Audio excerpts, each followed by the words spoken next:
Family, no matter how tough it is, no matter how it is, 100% of a sure word, we get there. Allah will be exposed. All his tricks will be exposed. If you notice, I was still on top of my verse in part 1. You see the whole recording system. The whole recording system turns black. That is what I was just struggling with over here. And I blessed Abba Yehovah that everything is okay now.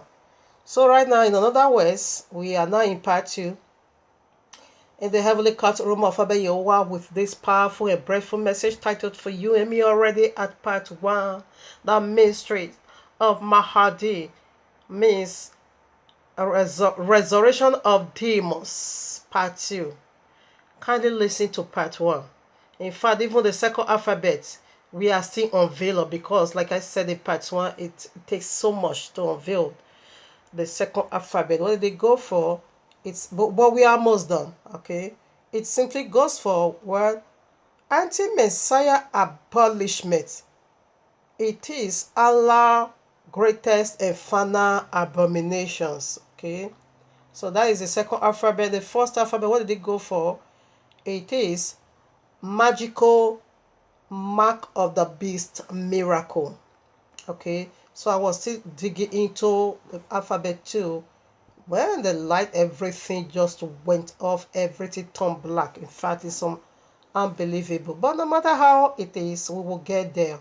Okay, I bless Abba Yehovah. So when I share this on newsfield, you come in contact with this, kindly drop it and listen to one, because this message have a huge purifying effort of Abba Yehovah in the life of his people, those that is going to make it up to heaven. I bet you it have, because it is not that that enemy. People know who is your enemy, know who wish you destruction. It is Islam, Mahdi, their Messiah. It is being called. Listen to part 1. So right now, I want to start again from where everything turns black.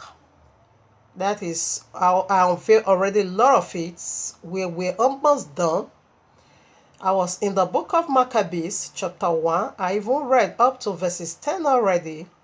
Okay, listen to part 1, because I don't think I'm going to read again. Just listen to 1 in order to know from verses 1. We are talking about entire course epiphany. Okay, so listen to part 1 to know what was that. So I read verses 10 because I was reading verses 10. When Allah, the hungry demon, attacked the whole system and everything turns black. And Allah also make a lot of people to be so lazy. Sometimes, not even only in my own. When I put message that has 1 or 2, you will see about, the part 1 will just go high and the 2 will be so low. People is not watching it. For me, I don't know. When I look into, because I'm so desperate to make heaven, when I look into message, in fact, when I see some message where they say part 1, where's the part 2? I will even write the person, please, where's part 2? I want to see the end of the matter.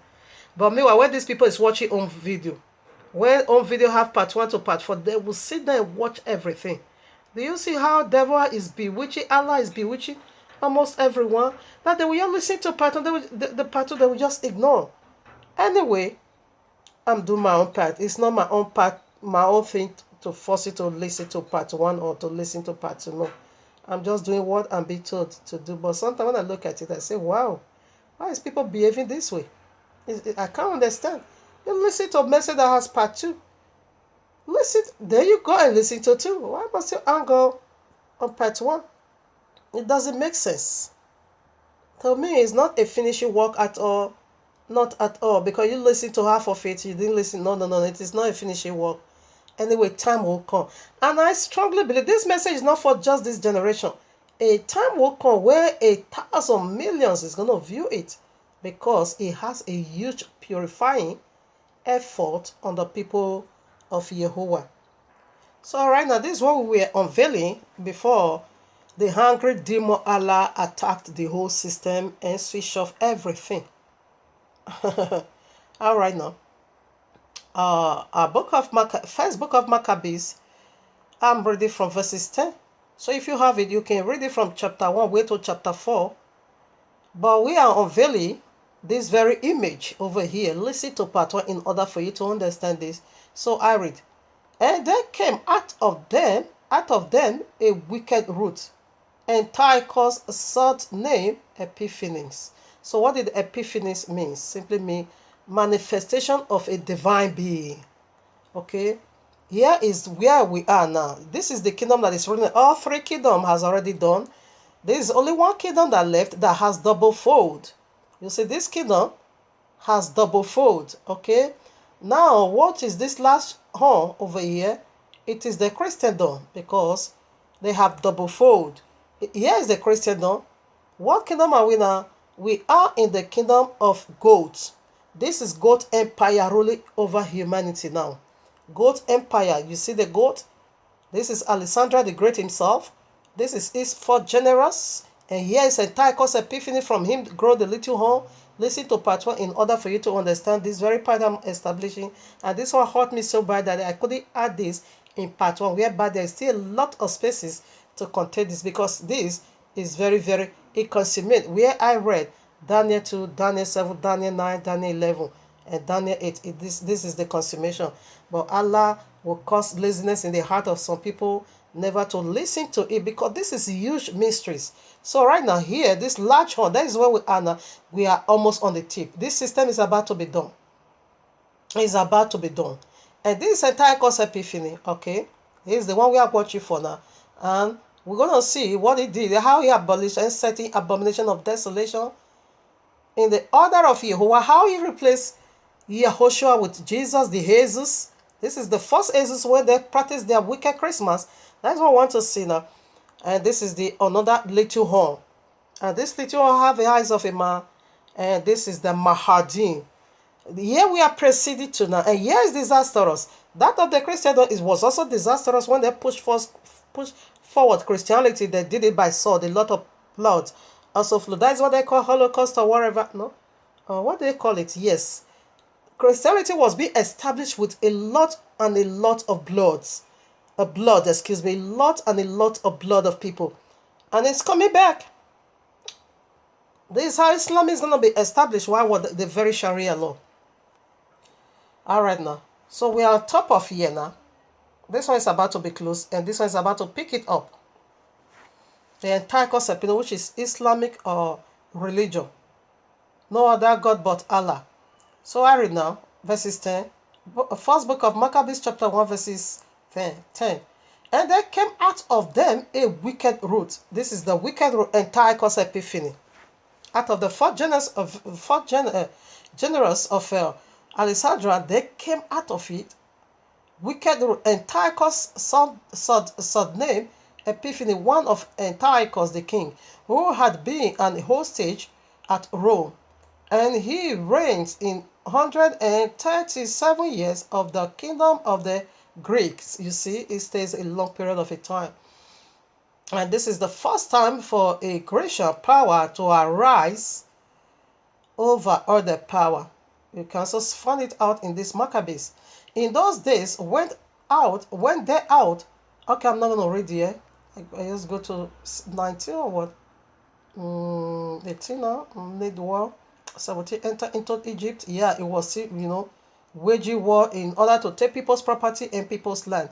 So now it begins at 20. And after that, Antiochus had smote Egypt. He reigned again in the 143 years, and went up again against Yazrael and Jerusalem with a great multitude, and entered proudly into the sanctuary, and took away the golden altar and the candlestick of light, and all the vessels thereof, and the table of shewbread, and the pouring vessels, and the vials, and the censer of gold, and the veil, and the crown, and the golden ornaments that were before the temple, all which he pulled off. Is a thief. Okay, he came to steal, to kill, and to destroy. He will rob you of every wonderful ornament Abba Yahweh has already bestowed in you. He's going to strip it off. Listen to part 1 in order for you to understand part 2. He took also the silver and the gold and the precious vessels. Also he took the hiding treasures which he found. And when he had taken all away, he went into his own land, having made a great massacre and spoken very proudly. Therefore, there was a great mourning in Israel in every place where they were, and so that the princes and elders mourned. The virgins and young men were made feeble, and the beauty of women was changed. Yes, the beauty of women. You see the virgin. Even let me keep reading. It said Daniel 11:37 said it is not going to regard the desire of the women. The desire of a woman is her husband. Genesis 3 says, so when the woman desired the tree of the knowledge of good and evil, but Yawana said in the sentences, you know, said, no, you're going to desire your husband. So in Islam, it is allowed to have sex with a married woman. Quran 4:24 says so, that when you be converted to Islam or when you be captured, therefore every single woman becomes the right hand of the jihadist. Therefore, they are going to be having sex. It is your right hand possession. It is allowed for you to have sexual intercourse with a married woman whose husband still lived. This is the abomination of desolation. 27. Every bridegroom took up lamentation, and she that sat in the marriage chamber was in heaviness. The land also was moved for the inhabitants thereof, and all the house of Jacob was covered with confusion. And after 2 years fully expired, the king sent his chief collector of tribute unto the cities of Yehudah, who came into Jerusalem with a great multitude, and spake peaceable words into them. But all was deceit, for when they heard giving him excuse me, credence, he fell suddenly upon the city and smote everyone and destroyed much people of Israel. And when he had taken the spoil of the city, he set it on fire and put down the houses and walls thereof on every side. But the women and children took their 2 days captive, and possessed the cattle. Yes, that's what they normally do, and this is coming powerfully in Sharia law. Okay, now 33. Then built they the city of David with a great and strong wall, and with many towns, and made it a stronghold. Yeah. Okay. And they put therein a sinful nature, wicked men. Yeah. Okay. 37. Thus they shed innocent blood on every side of the sanctuary and defiled it. This is coming back on Sharia law. I'm reading this because in a nutshell, I ought not to, because it's a long scripture, but for you to know in case you don't have it. Okay, because all this is coming up again in Sharia law.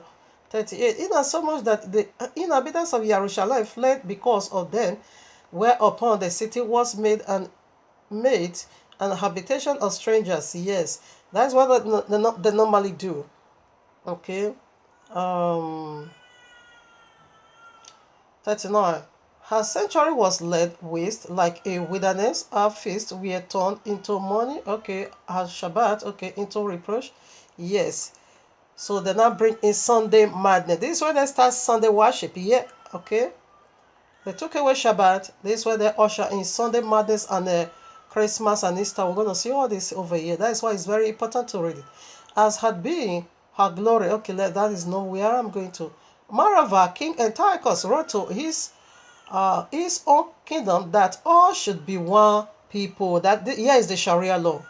First book of Maccabees chapter 1 verses 41. Now, one word order. You see how he started it? From stage to stage. Exactly what Quran asks Islam to be doing to non-Muslim. He said you are forbidden never to make friends allow never to make friends with non-Muslim, except when you are in danger. You can pretend that you like them, but meanwhile in your heart you curse them. This is found in Quran, Hadith. Horrible people. Okay, I take it again. Moreover, King Antiochus wrote to his whole kingdom that all should be one people. That is Sharia law, and everyone should live his laws. So all the hearting agreed according to the commandment of the king. Many is gonna agree into all this. Yea, many also of the Yazrael consented to his religion. Sunday madness. Now is coming Friday madness. And sacrifice unto idols and profane the Shabbats. For the king had sent letters by messengers unto Jerusalem and cities of Yehuda that they should follow the strange laws of the land. That is Sharia law, to follow Quran. Every Christian, they are almost 3 billion. You all is going to convert to Islam or you get killed. We're going to see it over. This is the picture. And forbid burnt offerings and sacrifice and drink offerings in the temple, and they should profane the Shabbat and the festival days. You're going to be celebrating Hajj, Ramadan, and Salah. That is, you can't, Christian, anyway, Christian is just once keeping Babylon, but now you are going to be keeping, Salah, on Ramadan, on a Hajj. That's what they're going to be doing now. No more Christmas, January 1st, no, all those things is garbage now. Mahdi is not going to tolerate all those nonsense. No. 47. Set up altars and graves and chapels of idols, and sacrifice swines of flesh and unclean beasts. Why they sacrifice? For you to know that this is wickedness. They knew YAHUAH warned against the people of the book never to eat anything unclean. Swine, pig, porks. Christians, they are pork eating. The same Mahdi is coming to break and to kill the pork and to kill the dogs. Is coming to do that, okay? And Christianity is the pork eating and they are the dogs, because Yahushua called the dogs. Matthew 15, he called them dogs, okay? So right now, because this guy knew too well that YAHUAH forbid pork, that was the very animal they were sacrificed to Zeus, Jesus, later known today as Jesus. 48 now. That they should also leave their children uncircumcised and make their soul abominable with all manner of uncleanness and profanation. Did you see what is going on over here? Exactly, you're going to remember this message and you're going to find this out in Sharia law. All right, now 49. To the end they might forget the law, yes, and change all the ordinances. That is correct. Catholicism does that already. Christians, they don't know anything about the law. Catholicism abolish it. Catholicism is the large one, which is the Christian. The white, the little one is the Mahdi. And they are in one body. That is why when Catholicism also come to power, he abolished the royal law. It is in their blood. Okay, he has been ushered in on Sunday. Exactly what we see here. This are double fold. Is in the Christendom. It's also in Islam. 59. And whosoever will not do according to the commandment of the king, he said he should die. If you refuse to convert to Islam, you shall die. 51.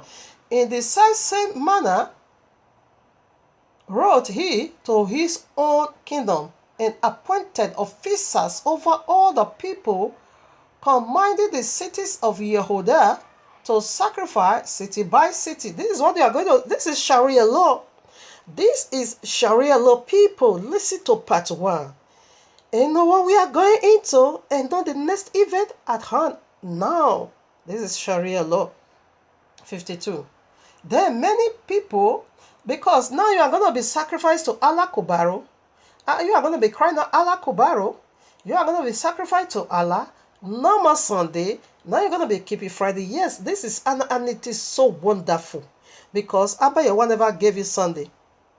This same Jesus, the Jesus, is the one that gave you Sunday, because that was the very first day they sacrificed here in the altar of Abba Yahuwah.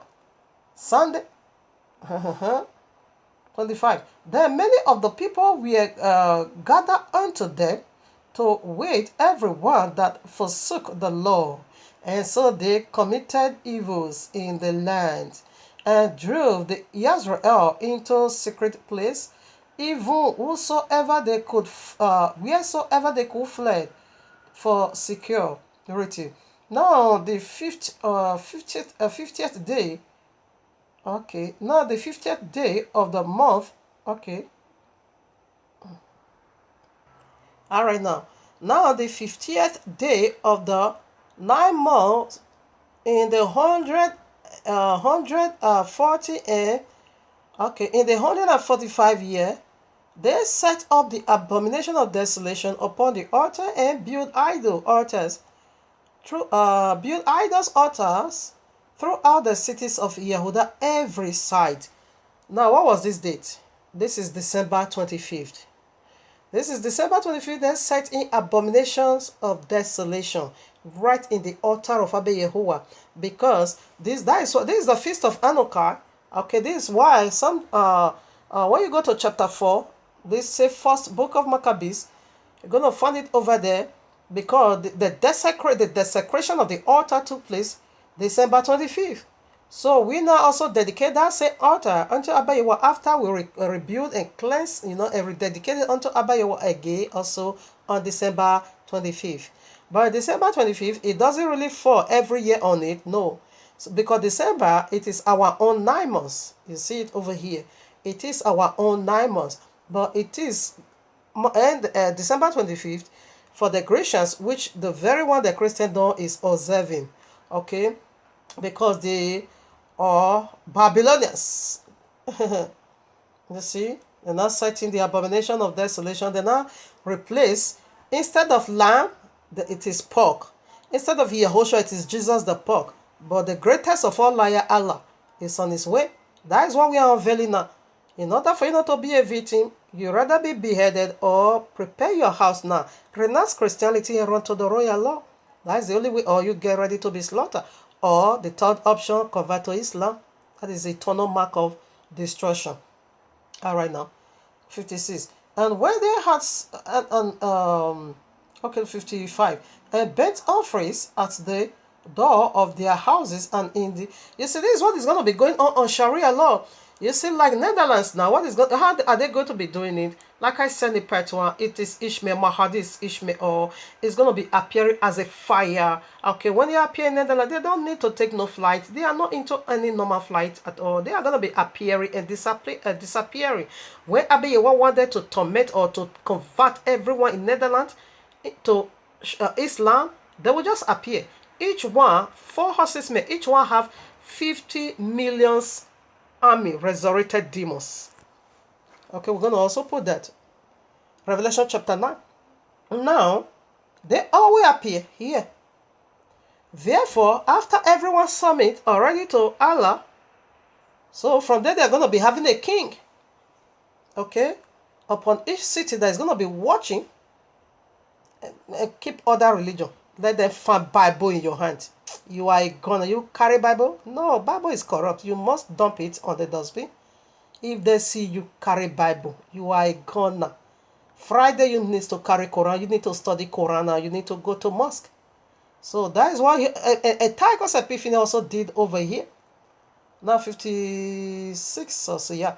And when they had rent the places, the books of the law, you see, which they found, they burnt them with fire. That's what I just said. When they found Bible from your hand, they are going to set it ablaze. Okay? No more of that. That system is over. It is the latch on. It is over. System of the Bible is over. System of Christianity is gone. Christian system is over. Now it is Islam, because everybody has to rule. And Abba Yahuwah promised them a kingdom to rule. Christianity, you are done. Okay, go away.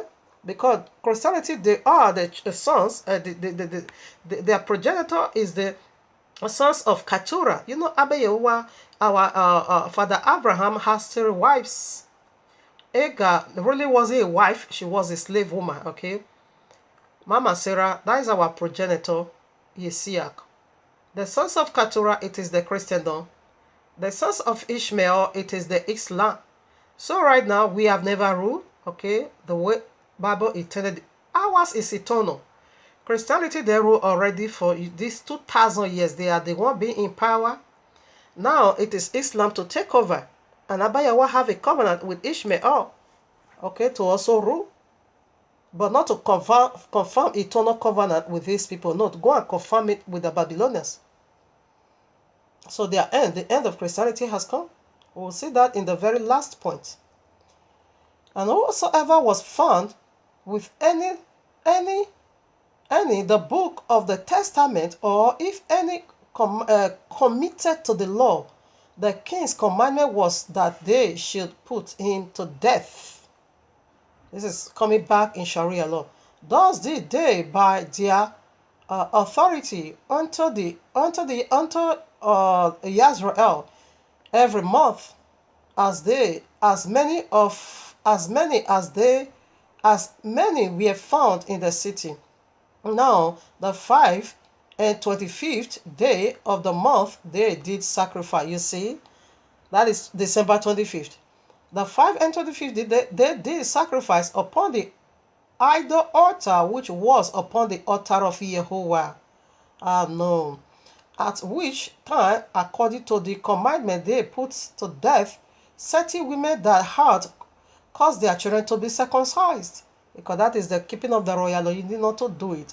And they hung the infants about their necks, okay, and fled their houses, okay, and slew them that had circumcised them, okay. Howbeit many in Israel were fully resolved and confirmed in themselves not to eat any unclean thing, okay. Wherefore they rather die, that they might not be defiled with meats, and that they might not profane the holy covenant. So they died. And there was very great wrath upon Israel. So this is what is coming now. This is the next event now at hand. Where do you want to be? To enter the ark of Noah, that is the rapture. To be beheaded, refusing the mark of the beast, which is Islam, or to accept Islam, which is the eternal damnation. It is left for you. This is the 3 options. Choose one. Pick one, like I do. Alright, now you can tap it at Google, okay? Because maybe I'm not going to read it all. Quran, Surah 18. Just write Quran 18, 83, way down to 101. It is about Alexandra from Wales. This is Alexandra the Great, okay? From where comes this 4 division. And here is where we are, like I said already. And to my amazement, Quran said this Alexandra was the servant of Allah. And some Islam commentaries said that the life of Alexandra was pre-Allah. That was pre-Allah, pre-Islam. Okay, so now Islam was a political in Alexandria. Now Islam is a religion now in Quran. Because they said it's Allah's servant. And how do we know that? It was because the two horned one. You know, where we read, listen to part 2 in order for you to understand this. Where we read in Daniel chapter 7 and 8, he was having 2 horns. That was how he started. Okay? He was having 2 horns, and the 2 horns was broken. Then after the destruction of the 2 horns, another 4 came up again in Alexandria. And from this Alexandria, another one spread out again, the little horn. Okay, so that is what Canaan.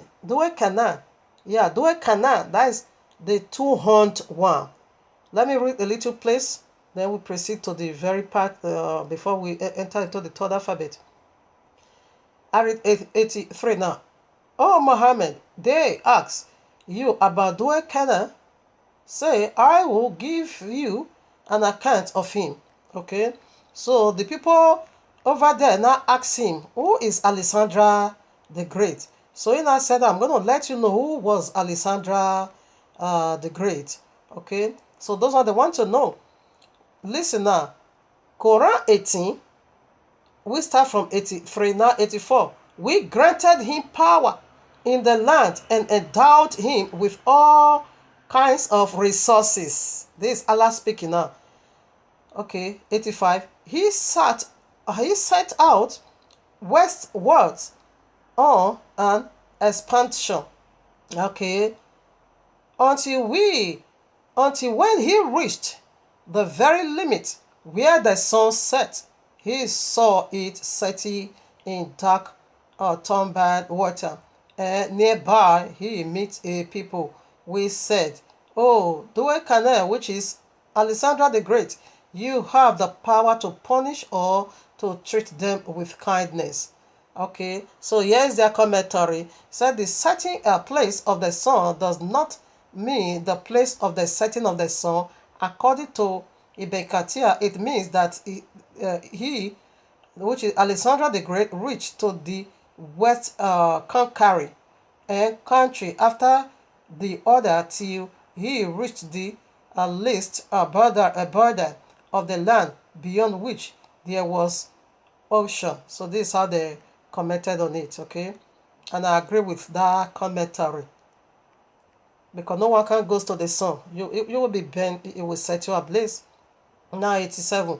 He said, we chastise them who does wrong, whereafter he will be returned to his Lord, and he will chastise them grievously.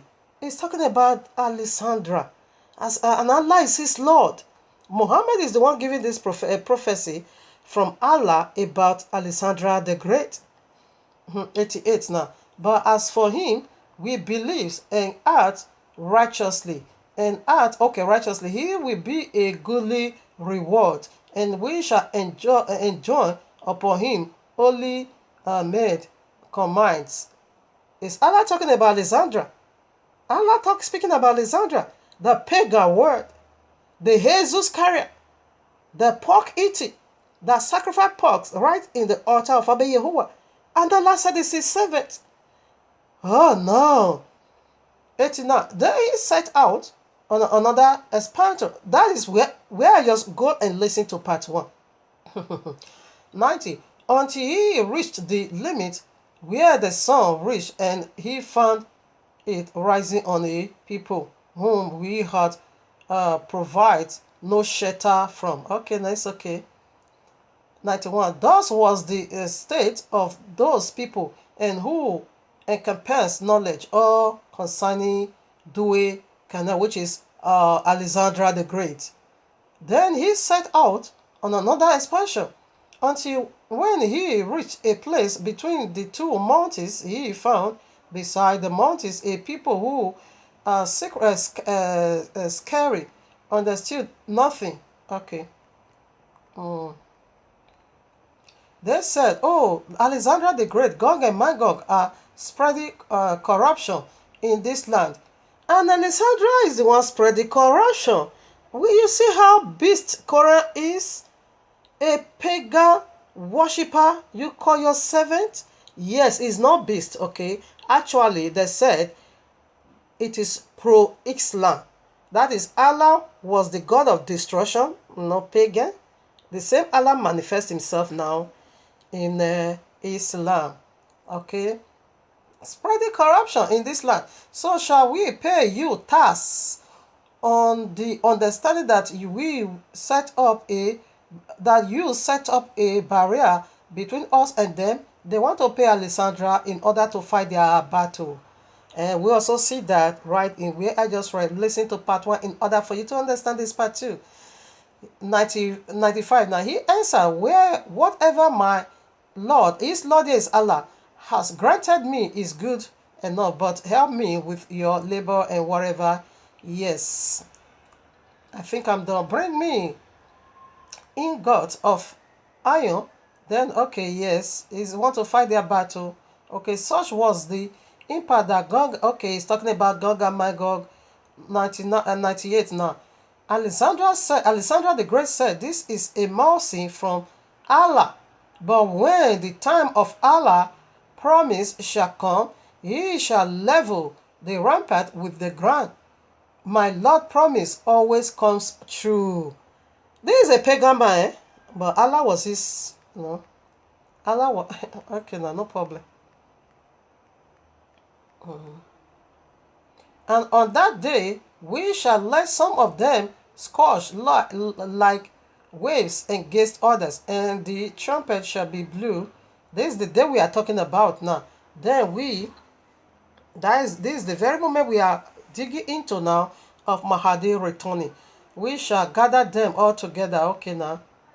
That will be the day we shall place hell before the unbelievers. Place what? Hell. That is what we are proceeding into now, the third alphabet. Said they are going to place hellfire here on earth.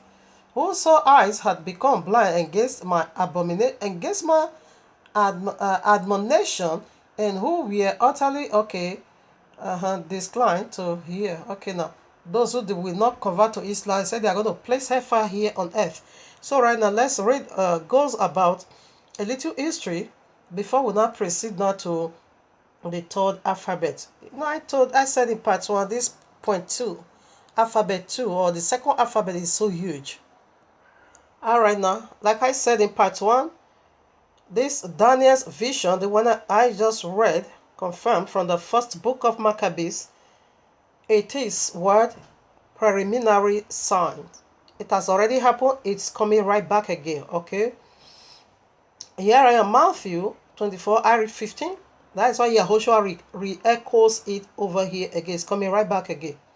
When ye therefore shall see the abomination of desolation spoken of by Daniel the prophet stand in the holy place, whoso readeth, let him understand.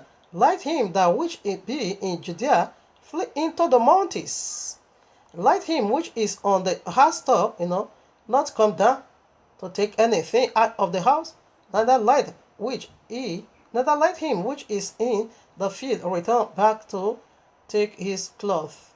Okay, and woe unto them that are with child, and to them that give suck those days. But pray ye that your flight be not in the winter, neither on the Shabbat day, for there shall be great tribulation. That is what is coming now, such as was not since the beginning of the world to this day, no, not ever shall be, is the last of it all. Okay, so right now the first tribulation we will see, you see, re-quote it again, and already it happened already, but Yahushua that is preliminary, is coming right back again.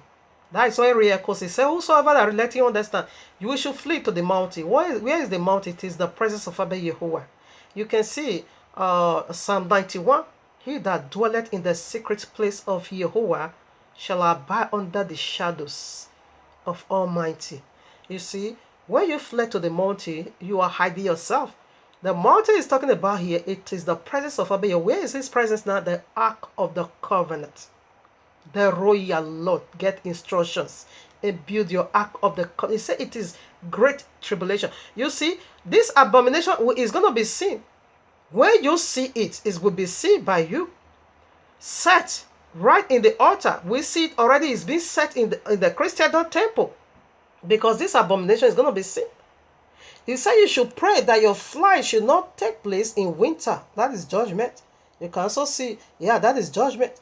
And he said you should also pray that it should not take place on the Shabbat. Why? Because on the Shabbat is holy. No flight is working that day. When we now return back to the land, you're going to know what Shabbat is. We are not allowed to do no job. That day you should pray that this. You see, Yahushua make references to the Shabbat, that people is still going to be keeping the Shabbat in these last days. As this sign resurface again, people are still going to be keeping Shabbat. Okay, that is why I say you should pray that no, this judgment, this destruction should not take place on the Shabbat. Why? Because on the Shabbat day, you're not going to go out. You're not going to get no flight. When we return back to the Holy, you're going to see how sacred holy Shabbat is. You are not allowed to do no job at all. Okay, that day is a day of worship. Pilot is not going to work that day. Okay, our airport is going to be shut that day. You just wait until the author of life reconstruct and reformat and remote, create, renovate Jerusalem. You're going to get all this. You're going to see it over there. All right now. So this abomination, when it's being set, you must see it. Therefore, he said, when you see, run for your life. It's like the days of Lot and the days of Noah. In the days of Lot, Lot ran for his own life. Him and his wife, they're supposed to be one. But when you now come to this race, Lot never remember his wife. Everybody run for his own life. Lot never remember his wife, nor his children. Everybody. This is how disastrous, this is how dreadful it is. These days, this one we are about a Tychus epiphany. Here we are about to shift in now. We are here, we are almost at the tip end of it all. This is Christianity. We are about to enter here. It's disastrous, okay? It is disastrous. So right now, when Mahdi comes, it's going to take away the daily sacrifice, okay? And set him, Quran. That is abomination of desolation. So I read here, Sahih Muslim. Okay, Sahih Muslim 26, Hadith. Sahih Muslim 2687. Where is it? No peace be upon Muhammad, because he is the one that caused all this problem. Prophet, may peace never be upon Prophet Muhammad. May peace never be upon you in Yahuwah's mighty name. Said, I swore by him whose hand is my soul. If you were a people who did not commit sin, Allah would take you away and replace you with a people who would sin and then seek Allah's forgiveness so that he would forgive them. What it says is simply me breaking the royal law, taking away the royal law and putting in iniquity. Allah says if you don't do it, he's going to destroy you and replace you with whom? With whom would do that for him? Okay. Now Christianity, they still have about little 5 sacrifices in them. What is the 5 sacrifices which is still holy unto Abba Yahuwah? That is, they believe that Messiah is the son of Yahuwah. They believe Messiah is almighty. They believe he died, buried, and resurrected. That means daily sacrifice still unto Abba Yahuwah. But Allah said not so. For you to still keep to that, you are not breaking the royal law utterly. Therefore, he's going to destroy you now and use Islam not to replace you, because Islam said all this thing is all this glory. Islam that denounce it, and Mahdi is the fulfillment of this very one we are talking about. So we proceed now to another Quran again. Let me just put you and move on. Sahih Muslim, okay, yeah, Sahih Muslim again. I read, Allah said, my servant committed a sin, but not that he has a Lord who forgives our sins and punishes sins. Then he committed a sin again and said, my Lord, forgive me my sin. Allah said, my servant committed a sin, but knew that he has a Lord who forgives a sin and punishes sin. Then he committed the sin again and said, my Lord, forgive me my sin. Allah said, my servant committed a sin, but know that he has a Lord who forgives sins and punishes sin. Do as you will, for I have forgiven you. Sahih Muslim, Sahih Bukhari, 7507, okay, and Sahih Muslim as well. Did you see? Allah said you should just go and ravish the royal. I forgive you. Go and do as you will now. Just go and do as you feel like. That is Islam. That is Islam. To have sex with a married woman, just go and ravish the royal law. Go and do it. It's an abomination. Sins of idolatry. Quran contradicted himself. Although sins of idolatry in their Quran, the woman needs to be stoned to death. But now, prior to this, when you convert to Islam, you became their right-hand possession. So, regardless whether you have husband, they don't care. They're going to be having sexual intercourse with you. We found it in Quran. Quran chapter 4, verses 24. It said, forbidding are all married women, except those that your right hand possesses. This is lawful, lawful for you to do. It is a decree upon you by your Lord. He said it's lawful for them to have sex when they go to war. Some men, when they capture married women, some Muhammad followers were afraid. Not that they were afraid because they were married, but because their husband was an idol worshiper. So there Quran 4:24 now came down from Allah and said, married women are forbidden except those your right hand possesses, because these married women, their right hand already possesses them. They already been dragged into Islam. And said now it's a decree upon you. It is lawful. It is not a sin on you. It is lawful now for you to go and have sexual intercourse with a married woman. And these men now really go and do that. And this is coming up again in Sharia law. Now, like I said in part 1, or here, I don't know, Antiochus Epiphany simply mean manifestation of a divine being, okay? Now, like I said in part 1, yes, that I can remember that this alphabet A, it takes so much to unveil, but we are almost done to the glory of Abba Yahuwah. All right now. Oh, where is it over here? All right now. The place I jotted out. A divine being. Now let us look into the resurrection of the Mr. Beast kingdom. Okay, so this is what I want to look into now, the resurrection of the Mr. Beast kingdom. All right now. So what is the title?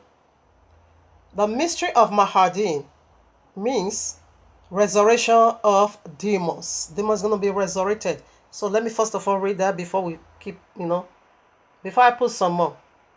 So here is their resurrection. It's about to come. Put your house in order. That is the nature of this segment. Revelation 9. And the fifth angel sounded, and I saw a star fell from heaven unto the earth, and to him was given the key of the bottomless pit. That is Allah, okay? And he opened the bottomless pit, and there arose a smoke of the pit, as the smoke of a great furnace, and the sun and the air was darkened by the reason of the smoke of the pit. So, what is the sun over there? I'm not talking about the Sunday madness of the Christendom. Sun simply means to give you light. It is the greater light of the day. So, what is the greater light of the day that is going to be darkened here on earth? Yes, it is the royal law. It is the 5 unique truths in the Christendom. It is going to be darkened. It's going to be darkened. Be warned. And return back to the royal law. Or vow in your heart. When I upload my message, all this message, I also have it on my YouTube accounts. A guy committed and said, I rather die than to take the mark of Sharia law. Yeah, it was the visions of Sharia law. I think so. It was the visions of Sharia law. He said, I rather die than to take the mark of the beast. And I said, there you come, my brother. Likewise me, because I always say it. Me, I'm ready to die. So when you have that heart already, knowing where you are going, you are no more afraid of anything that is going to befall you. You knew who you are already. Okay? So that is why we are doing all this, for you to put your house in order. You see, the sun, that 5 unique truth is going to be dark. The whole world is going to be it's going to be dark in the Christendom, okay? So right now, let's see their resurrection. You see that the bottomless pit, when it was open, Quran was the smoke that arose. And they want to fulfill it. It is Mahdi. Mahdi. That's what we are unveiling over here. Okay, now listen. When the bottomless pit was open, listen now what took place. 13 now. And the 6th angel sounded, and I heard a voice from the 4 horns of the golden altar, which is before Yahuwah, saying to the 6th angel, which heard the trumpet, loose the 4 angels, which are bound in the great river Euphrates. Who are the 4 angels? It is the 4 horsemen. I'm going to call their name for you. Baruch Abba Yehovah for this unique vision. 15 now. And the 4 angels were loosed, which were prepared for an hour, a day, and a month, and a year, for to slay the 3rd part of men. This is their job. We see it already. It is what the 2nd alphabet anti-Messiah abolishment means, or it is Allah's greatest and final abomination. 16. And the number of the army of the horsemen were 200,000. So according to calculation now, according to calculation now, 200, whatever, thousand, now it is 200 millions army that is going to be resurrected from that bottomless pit. And I had the number of them. So you see, these are the demons coming. Now, as we are talking, Euphrates dried already. I think I'm also going to read it for you to know where we are now. And not to be playing games and to put your house in order. That's what we are doing. That's what we are doing over here. Here I am now. Revelation 16:12. And the sixth angel poured out his vial. What do we see? The sixth trumpet. Here is the sixth angel, okay? Now we are on the 6,000 years of human existence, not the earth at all. The earth, no one can catch that. But the existence of humanity, that's what we are talking about here. 6,000, which is the authority of man. All right, now we see the sixth trumpet, and we are also seeing the sixth bowl of vial. And the sixth angel poured out his vial upon the great river Euphrates. This was the demon that were angel, fallen deity that were banned, demons that were banned in river Euphrates. And the water thereof was dried up, that the way of the kings of the east might be prepared. They are preparing the way for Mahdi. Like I said in part 1, that Iranian president spent 17 million to prepare the mosque from where Mahdi is going to be materialized last year over here. 17 million. In order for Mahdi, they are doing powerfully. They are moving powerfully. Yes, that is their building of the ark. So what are we supposed to be doing as the people of the book? We also need to build our ark. But so unfortunately, the so-called representative of God here on earth, they are busy buying for private jets. They are just fighting for tithes. They are just fighting for, first fruit offering. Sowing of seed. So we see already the demon that is going to be resurrected. There are 200 million army. And they are the army of Mahdi. Now, who are that 4 angels? So that was banned in the river Euphrates. Remember, human will also be called angel. When you go to Revelation chapter 1 and Revelation chapter 2, it will say to the angel of Ephesus. Who is the angel of Ephesus? It simply means the elder, the leader, the bishop, okay, of the Ephesus, the leader, the general overseer. Is being called angel, not really mean angel from heaven. No, it said to the angel of Ephesus, write. It was giving message to the congregation. To the angel of Philadelphia, write. That is the leaders. They were being called angel. And Yahushua also said, we're going to be like angel. Okay? We're going to be equal like angel. So those 4 angels, they are these 4 people I'm about to unveil unto you. Bound in the river Euphrates, because Mahdi is going to resurrect from the earth. Okay, and we see the earth, the bottomless pit is opened, and the river Euphrates dried. So that's why we know the 6th trumpet has already been sounded, because the river Euphrates has already dried, as you and me is talking now. It's dried already. All right now. So right now, in the resurrection, we see already the Mr. Beast kingdom. Okay, so that's what we're going to see now. All right now. All right, now here I am, Genesis 10, 1-5. You can read it about Japheth, because this is where the beast came from after the flood. Okay, these are the generations of the sons of Noah, Shem, Ham, and Japheth, and unto them were born sons, and unto them were sons born after the flood. The sons of Japheth, Gomer and Magog and Media and Javin and Tubal and whatever. Okay.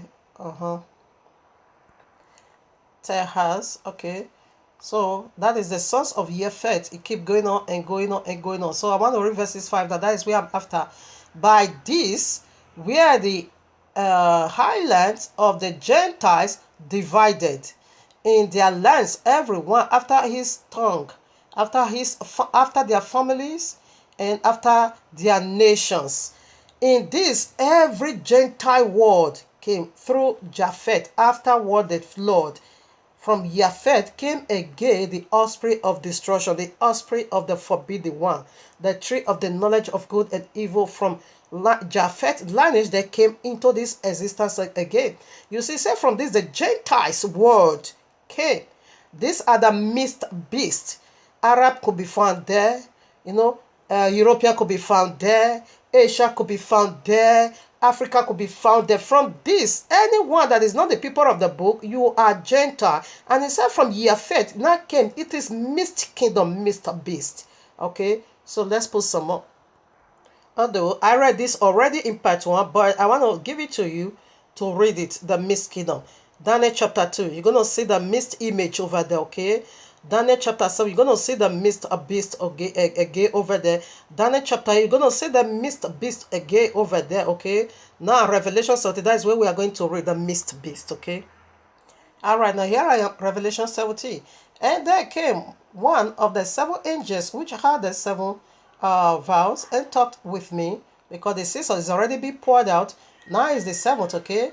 And talked with me, saying unto me, Come hither, I will show unto thee the judgment of the great whore. It is Allah that sitteth upon many waters, with whom the kings of the earth had committed fornications, and the inhabitations of the earth have made drunk with the wine of her fornication. Okay, he carried me away in the spirit into the wilderness, and I saw a woman sit upon a scarlet beast, colored beast, full of names of blasphemy, having 7 hairs, okay, and 10 horns. So we'll see what that 7 head is and 10 horns. Already, I said it already. 7 head represents 7,000 years that they are going to rule. We'll prove that. And the woman was arranged in purple. I think, okay, purple, whatever, decked with golds, precious stones, pearls, having golden cup in her hand, and had golden cup in her hand, full of abominations and filthiness. What is the golden cup in her hand? It is Quran that is going to pour upon all nations through Mahdi. And upon her forehead was a name written mystery. And that is what we are unveiling here. The name of Mahdi is mysteries. The name of Muhammad is a mystery. We unveiled that already. The name of Allah we unveiled already is a mystery. And the name of Jesus is a mystery we unveiled already. And he said this name is a mystery. And the mystery inside, that is what we are digging out. Babylon the Great. You see, she is also great. Mother of all harlots. Yes, and abominations of the earth. That is correct. Mecca simply means mother of all settlement. Oh, is the mother of all Mr. Beast kingdom. And I saw the woman, okay, this is not where I'm looking for. Okay.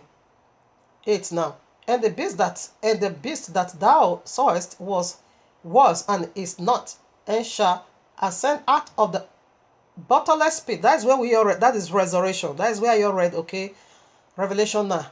It was before, it is not, and yet it will come again.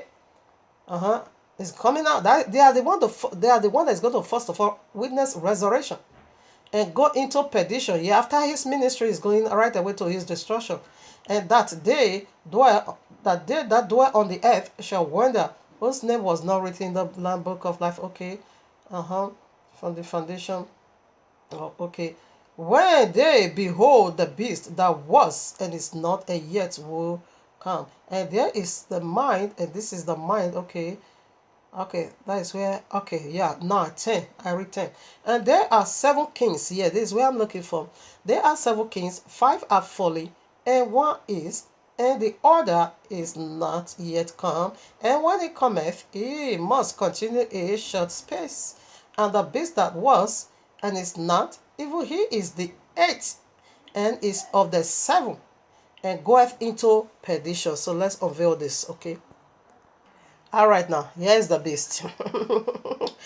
I want to use this as an illustration. It's a mixed kingdom, okay? It's a mixed kingdom.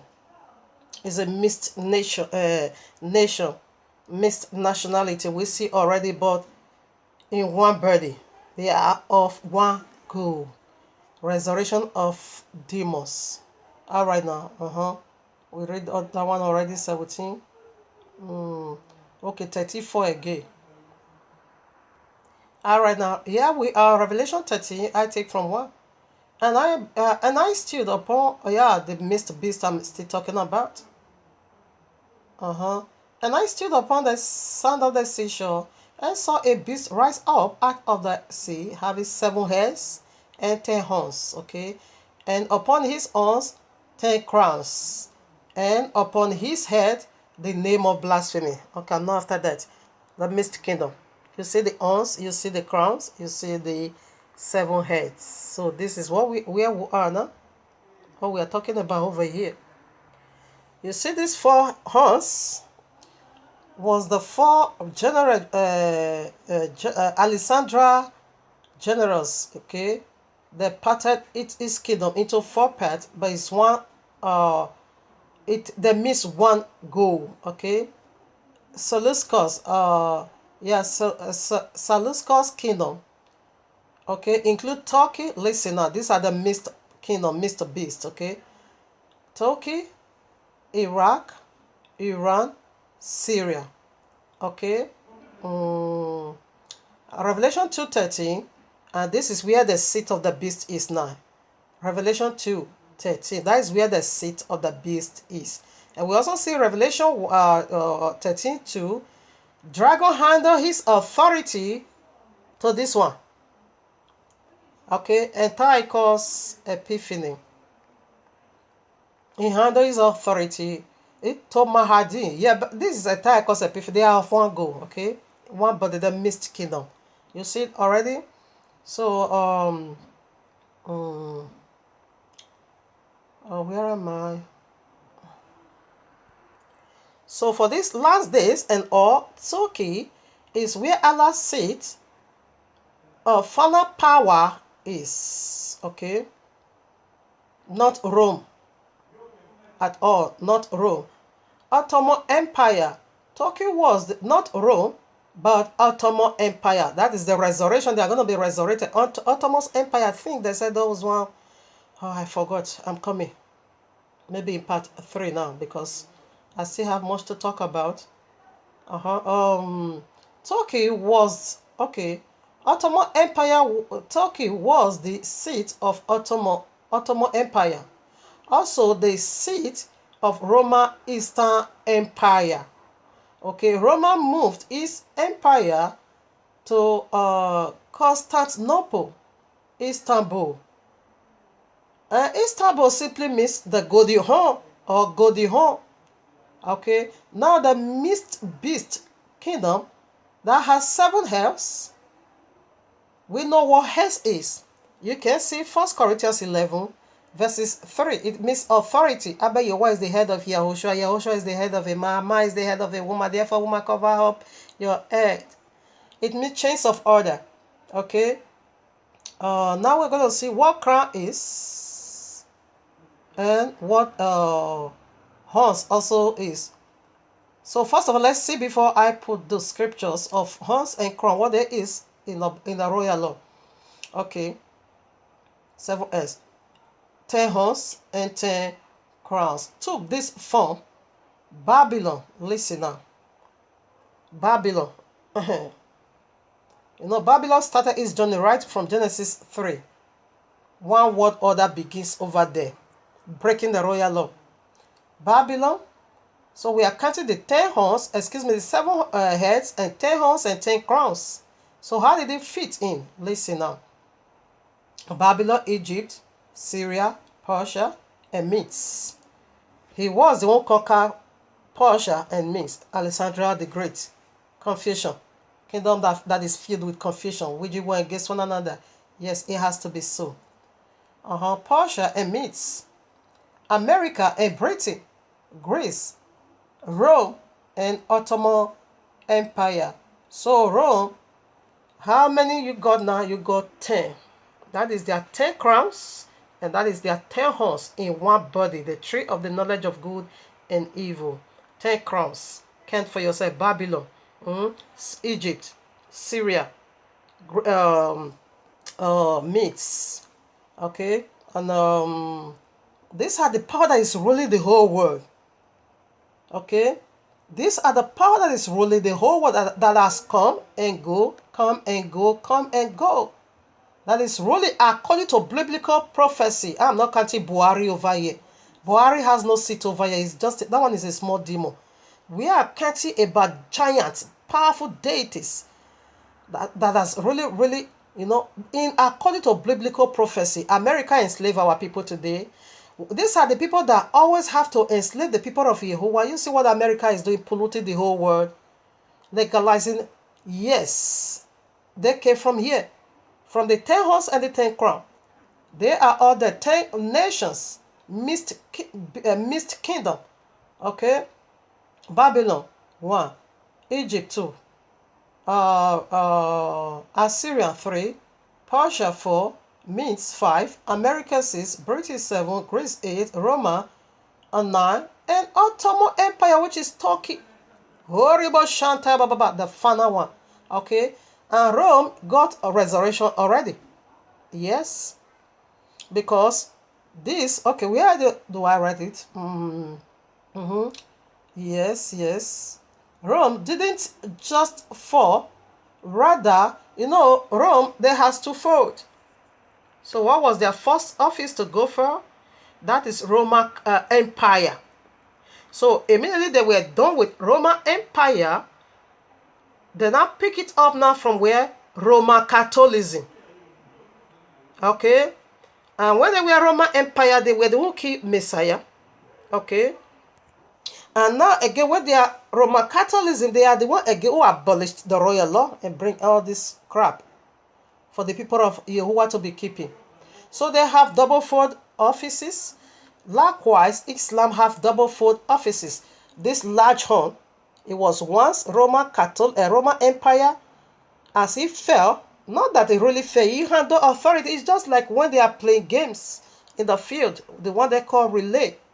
As you run, you handle the stick to another one, you wait a while. That one run, you handle the stick to another one. It keep going on and on and on. So when it was done with the system of Roman Empire, therefore he handled the authority to Ottoman Empire, because Ottoman Empire was the one that conquered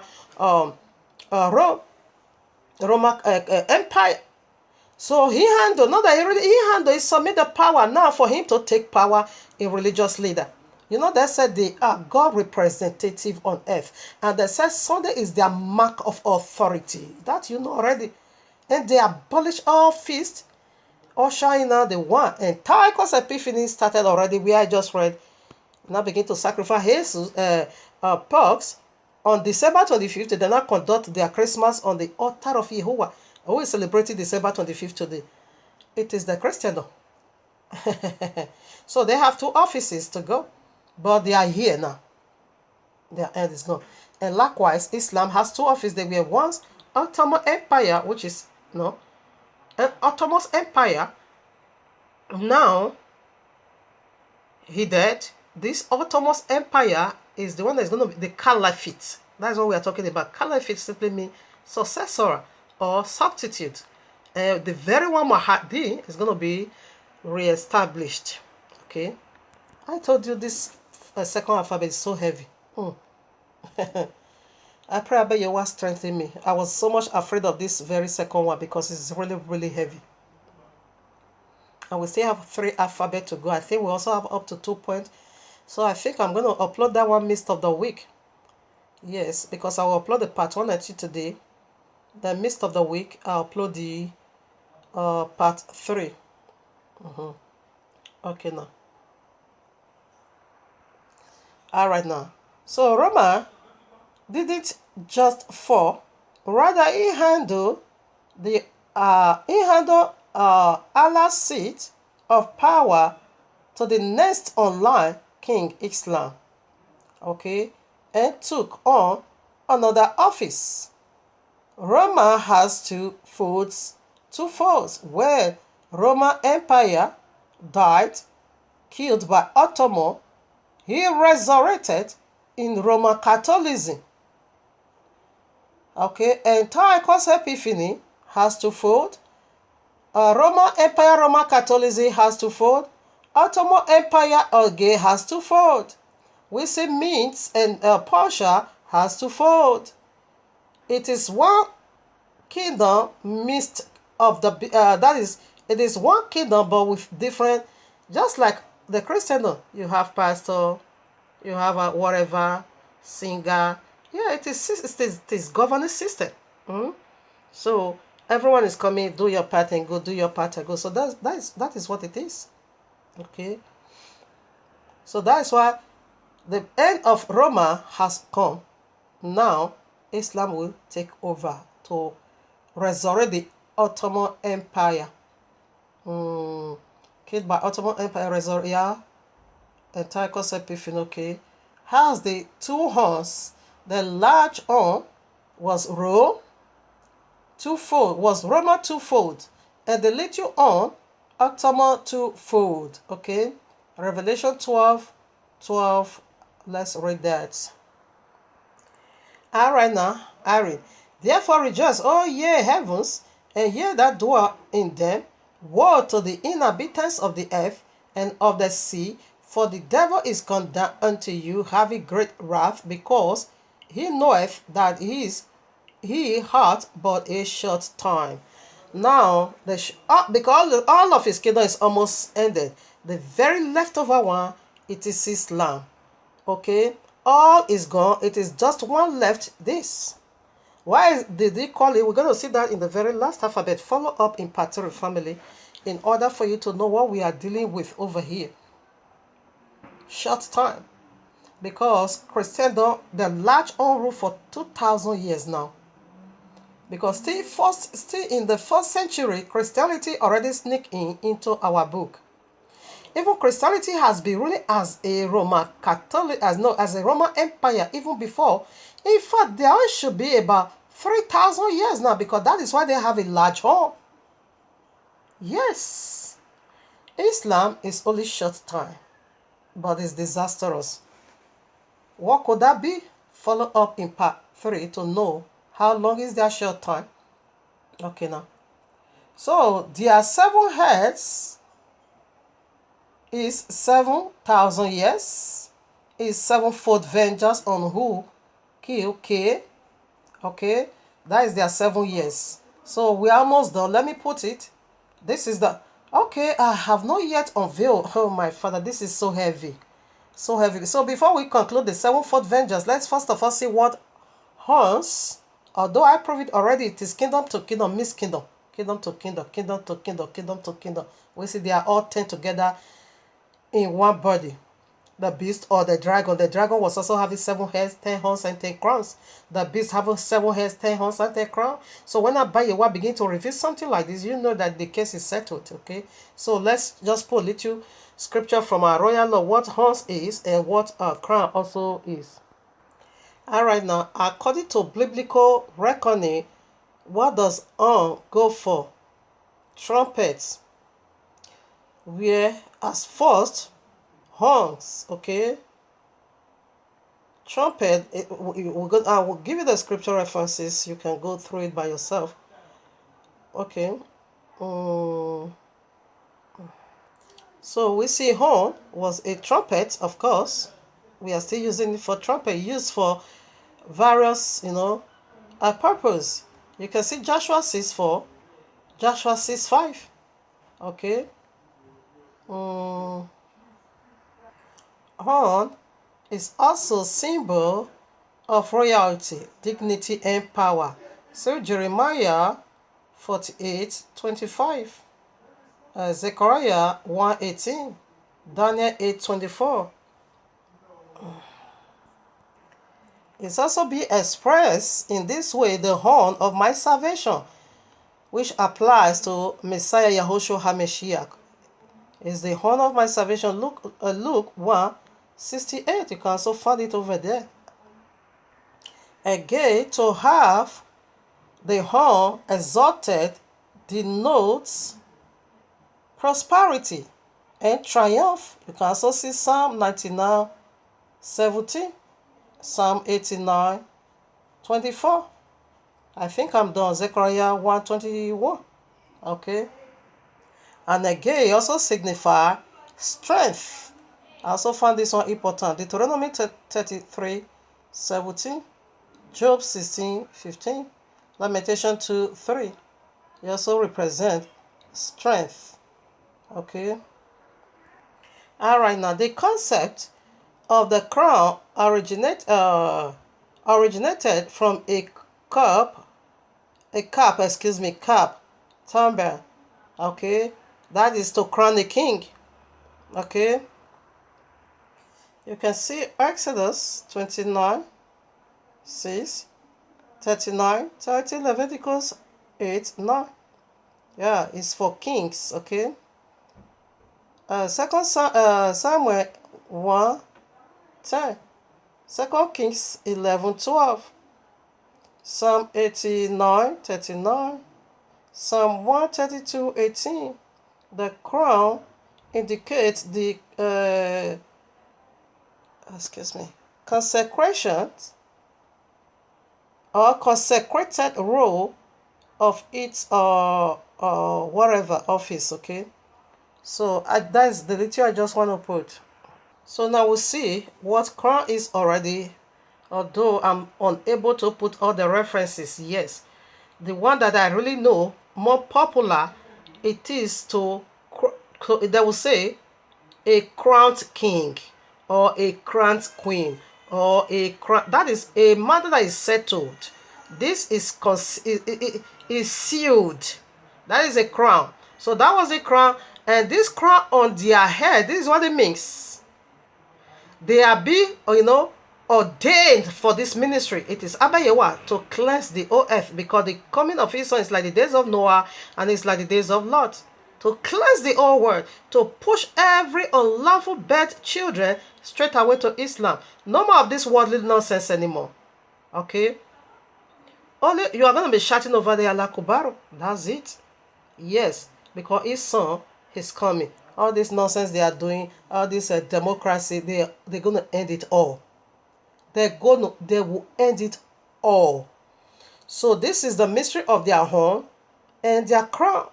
Okay, in this their kingdom, it is well ordained by Abba Yehovah. Why? He said it's coming like the days of Noah and like the days of Lot. What was going on in the days of Noah? It was fully deity. All these demons intermarry with human beings, with women. And women are beginning to bring forth for their children that is called giants on earth. Okay? So Abba Yehovah is not going to tolerate that. He's going to push them all to one garage. That's it. In the days of Lot, what was going on? Homosexuality. Man having sex with a man. Yeah, that is the time we are now. So we are in the kingdom of God. The kingdom of God, or the God empire, is the one ruling now. The Christians, they are the God empire, but they are almost done. They are about to go, swept into Islam. All right now, so the very final part, the part I want to establish, the sevenfold vengeance, which is the mystery of their seven heads. And seven heads represent 7,000 years, and they are in the last reign of their authority. In the eighth, you can see them no more. He knew his time is short, because compare 1,000 years is a very short time. Abba Yehovah said 1,000 years like a day unto me. So follow up with part 3. Although I'm going to upload that in the midst of the week, or either third day of the week, which the one you call Tuesday, or in the midst of the week, the one you call Wednesday. Make sure you follow up. It is of a great and a huge purifying effort for you these days. I read that Genesis, so we want to see the sevenfold vengeance.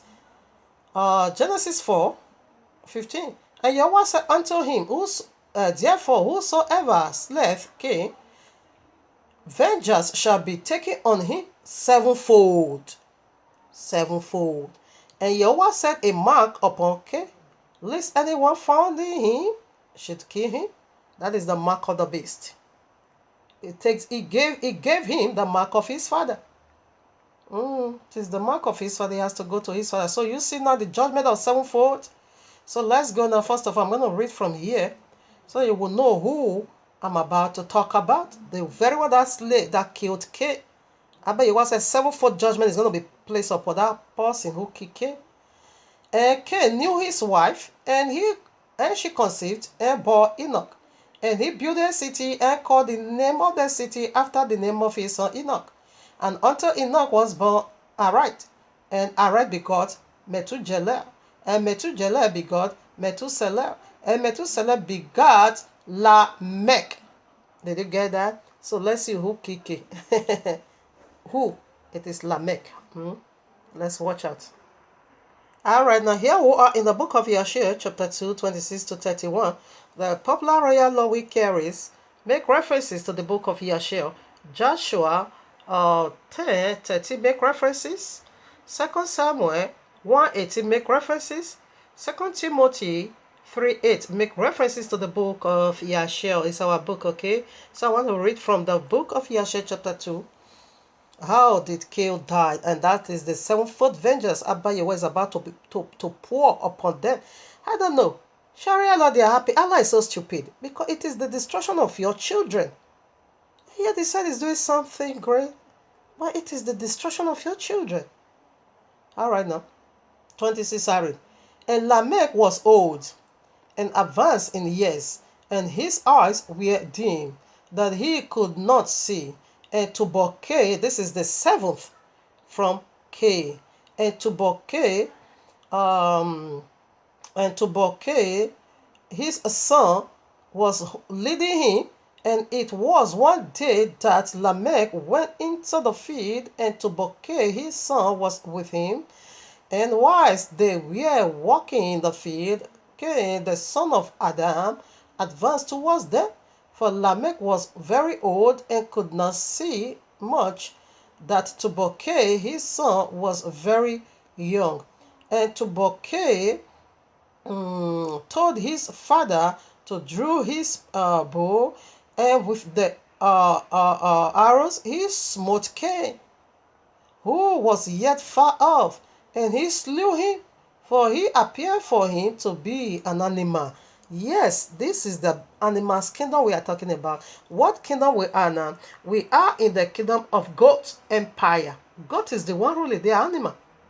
They are animal. Okay? We see their mist-head, dragon, beast. Yeah, they are animal. Goat is the one ruling now. The Christian, Catholicism, they are goats. Alright now. I bet you what turning to God. This is who you are in reality. You are animal. You are not human. 28. And the arrows entered Cain's body, although he was distant from them. Abayahu was the one that also allowed Allah to attack the eyes, because Cain is the grandfather, great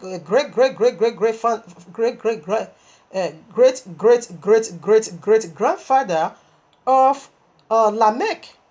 But yet Lamech was blind. He can't see very well.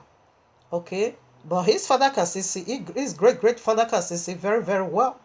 Yes, Abba Yahweh did it so, because since you need to end it, and the seven need to pick it up, which is the sevenfold vengeance. You need not to proceed more than seven. And the arrow entered Cain's body, though he was distant from them, and he fell to the ground and died. And Yahuwah requited Cain's evil according to his wickedness, which he had done to his brother Abel, according to the word of Yahuwah which he had spoken. And it came to pass, when Cain had died, that Lamech and Tubal Cain went to see the animal which they had slain. And they saw, and behold, Cain, their grandfather, was fallen dead upon the earth. And Lamech was very much grieved at having done this, and in clapping his hands together, he struck his son and caused his death also.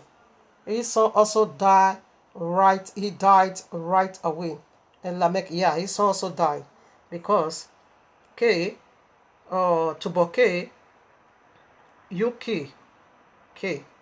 Therefore, from there the sevenfold vengeance judgment begins already in the house of Cain. And we see where all this beast kingdom came from. This causes of sevenfold vengeance is in their house, all Gentiles. So that is the seven heads. Just want to go. That will be the end of iniquity here on earth. All right, now here I am.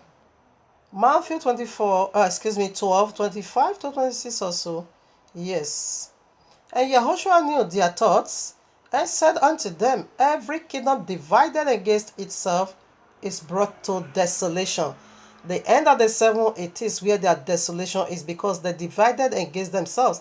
And every city or house divided against itself shall not stand. Okay? It can't stand. And if Satan cast out Satan, he is divided against himself. How shall then his kingdom stand? We see from the first alphabet, what did it go for? A magical mark of the beast miracle. It is false. Satan casting out Satan, it can't stand. It is a lie. We see that one already. So this is how they divide against themselves. So their house, who is their house? Their house means their body. We are the house of Abba Yehovah. Our body is the house, is the temple. Okay, so the house of this kingdom, it is all his children. Anyone that convert to Islam, automatically you become that is what Abba Yehovah reveals to me. He said his own can never take mark of the beast. They can never convert to Islam. But the children of the unlawful bed, the children of the giant, definitely they are going to convert to their father's system. And many of them are in the Christendom. So that's why you want to wipe all of them down to the Islam, because that, originally that is where they belong. Forget about Babylon and go back to where you belong. It is Allah Kubar. Okay. Although this Babylon begins right in Genesis 3, one word order. Alright now family, we are done. Hey? The second alphabet almost took me 2 hours to unveil. I said it in part 1 is heavy. So right now, we are done. We proceed to the third alphabet. Maybe we're going to hang up with that third alphabet. Make sure you follow up with part 3. I just bless Abba Yehovah for his mighty hand upon my life. Yeah, for helping me to do this broadcasting. It's really, really heavy.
Mahdi, oh yeah, born with him. Allah, oh yeah, born with him. Oh yeah, boy, yeah, no with him. Allah is obo, this obo listen, Allah no carrier in abo Santa, oh this obo listen, Allah never seke, this obo listen, the only Imama yantoro boseke o Allah no moja ye di ema baba lizim Allah nizobo ye di zobo lizim ya maraba santa yo di ukie izima naribo yantarabo ye di oge izimo santa labe di ema baba lizima santa Santa oh, emotion tabo isobolism wehi amo Santa rabo yeribo Santa ye boseke o imo Santa labe yeribo seke yabo naribo yantu. I bless you, Abba Yehovah, for you alone, yeah, Maseke, for you alone, yeah, Riboyantulu, for you alone, Mashantarabo. Mama, well, Baba, Uroma, well, Baba, Ukame, Wena, Imama Masekebo. All right now, so Abba Yehovah be all praiser. So right now, family, the letter H, that is the very third alphabet of this waka Mahdi. Did you get that? Mahdi. What was the first letter? Magical mark of the beast miracle. It's not coincident at all. And the second letter, anti-messiah abolishment, is Allah greatest infernal abominations. Okay, now the very third letter, what did it go for? Hellfire on earth. Hades on earth. Hellfire. Do you know what hellfire is? Torment on earth. Hellfire on earth. We see their resurrection. So when demon resurrected and now begin to, now dwells amongst us, indwelling human being, that will be hellfire on earth. So people is going to witness what is hellfire right here on earth. In this Mahdi case, it's not coincident, okay? It is profound. The evidence is so huge to be neglected. This is not one making up things, not at all. This is what it is. Names carry weight and names carry authority, that you know already. So this is the mystery. It said Mystery Babylon. There was a name on the forehead of Mystery Babylon. There was a name written on the forehead of this great harlot called Mysteries. That's what we are unveiling now. Here is the mystery. Mystery in this word called Mahdi. In Arabic, they say it means guide one. Yes, it's going to guide you into destruction if you dare convert to Islam. It's going to guide you into link of fire. But my joy is this, because Abba Yahweh said the people that belongs to him, they are also in the Christendom, but they will never take mark of the beast. They will never convert to Islam. So right now we see the third letter already. Hell on earth.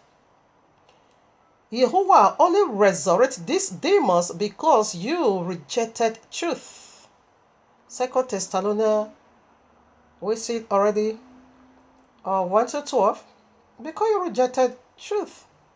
Therefore, I think I'm going to read it also.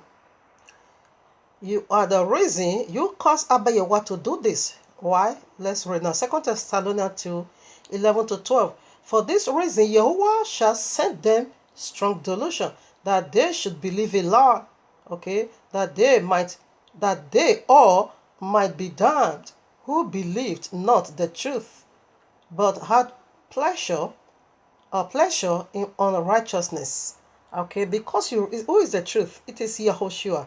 He said, I'm the way, the truth, and the life. Because you don't believe in him, he himself kept the Shabbat. He gave us the Shabbat. He said, I come in my Father's name. Where did you find Jesus? In Yahuwah? You underlook and you look down upon Abba Yahweh ordinances. That is why he's sending all these demons here on earth. For your disobedience is the reason for this very destruction here on earth. Here I am, 2 Peter, yes, 15 to 17, 3, excuse me, 2 Peter 3, 15 to 17. And account that the long suffering of Yahuwah is salvation, even as our brother, his long suffering is for you to earn salvation. But you still don't care. We are doing everything, rather you are insulting us. Abba Yahweh is the one sending us to you to let you know this is how you need to, keep his royal law. But rather you are insulting us. Yes, Abba Yahweh is not going to tolerate that anymore. You are the reason he's resurrecting all this wicked deity from the pit of hell, only to wage war against you anyway. Some of you, in fact, 90% of you are the children of Allah. Mistakenly, you are in a Christendom, but Allah is still the one controlling Christendom anyway. Even as our beloved brother Kepha, even as our beloved brother Shaul, also according to the wisdom given unto him, hath already unto you, as also in all his episodes, speaking in them of these things, in which are some things hard to be understood. They said, Apostle Shaul said the royal law is cursed. We are not on that course. They are misquoting this very, very man that kept the royal law, kept the Shabbat, kept all the feast. Did even what I'm not a Nazarite. Apostle Shaul was not even keeping the law, but he was also doing the sacrificial law. The sacrificial law, it is the law of Nazarite. He did it. He was under it. Sacrificial law. But you are misquoting him. The royal law is cursed. The royal law is what have we not heard from these people? Huh? He said it's hard to be understood, which they that are unlearned, unstable, wrestle, and they do also as they do also the other scripture unto their own destruction. What other scripture? Then we all take Galatians 3, 27 to 29. Then we all say, no, there is no man, there is no woman, no slave, no Yahudim, no Gentile, and no man, no woman, and no slave. We are all well-bedded. Because you are unlearned. Because you don't understand what is speaking of. That's why you are misquoting, but they say it's for your own destruction. They said it because he took some money, he bring some money, or he took some money from some people, and fast the other week. That's why they are keeping Sunday. You see your life? He himself kept the Shabbat. Okay? It says unstable wrestle, and they do also the other scripture unto their own destruction. The destruction is over his Mahdi. Yea, therefore, beloved, seeing ye know these things before, beware lest ye also be led away with the error of the wicked, for far from your own steadfastness. So, error of the wicked, it is the Christendom. When you follow and you say you want to go into heaven through their system, no, you are being led away with the error of the wicked. Christianity, they are in great error. A great error, they are. The abomination of desolation, it says it's going to be seen. We see it already being set in the Christendom. I keep telling you people that Jesus in the Christendom, follow up with part 1 and know what the Jesus of the Christendom is going to do for Islam. Jesus of the Christendom is going to return back here on earth as a radical Muslim. Jesus of the Christendom is going to be the very great test of all Islam evangelists. Is going to be the greatest evangelist here on earth in a forced Sharia law. How can that be? Okay, that's what one unveil now. I think we'll stop here. So in the midst, like I said already, we upload the part 3. Follow up with part 3. All right now. Where is it? Okay. Ezekiel 7. We see all the abominations. Ezekiel 9. We see, I think I'm going to read some parts so that I go straight into my topic. I read, moreover the word, Ezekiel 7. Moreover the word of Yahuwah came unto me, saying, also, thou son of man, thus saith Yahuwah Elohim, unto the land of Israel, as end. The end is come upon the 4 corners of the earth. That is disastrous. We're going to see who are these 4 horses men. The end has come. That's what Abba Yahuwah said. Now, the end of Christianity has come. Now is the end come upon thee, and I will send my hunger upon thee, and will judge thee according to thy ways, and will recompense upon thee all thy abominations. And my eyes shall not spare thee, neither will I have pity, but I will recompense thy ways upon thee, and thy abomination shall be in the midst of thee, and ye shall know that I am Yahweh. What is the abomination? It is Allah. Allah is going to be your midst now. You're going to be shouting Allah Kubar. No more Sunday madness, no. No more Christmas, no more Easter, no more January 1st, no more Father, no more of any of this nonsense. Anything, no more taking tithe to you, okay? Tithe is gone. Because Islam, you are not going to be having that chance anymore. 5. Thus saith Yahuwah Elohim, an evil, and only evil, behold, is come, and end is come, the end is come, it watches for thee, behold, is come, the morning is come with thee, O thou that dwellest in the land, the time is come, the day of trouble is near, and not the surrounding again of the mountains. Now will I surely pour out my fury upon thee, and recompense and accomplish my anger upon thee, and I will judge thee according to thy ways, and will recompense thee for all thy abominations. And my eye shall not spare, neither will I have pity. I will recompense thee according to thy ways, and thy abomination. This is the 4th or 5th times that is called abomination. That are in the midst of thee, and ye shall know that I am Yahuwah that smites thee. You see the abomination? You keep repeating it. Abomination. Yes. What is Sunday is the great test of abomination. Everything Christendom practice, it is an abomination. So Islam is coming to take that away. This is the only reason why you are resurrect all these demons to teach you lesson.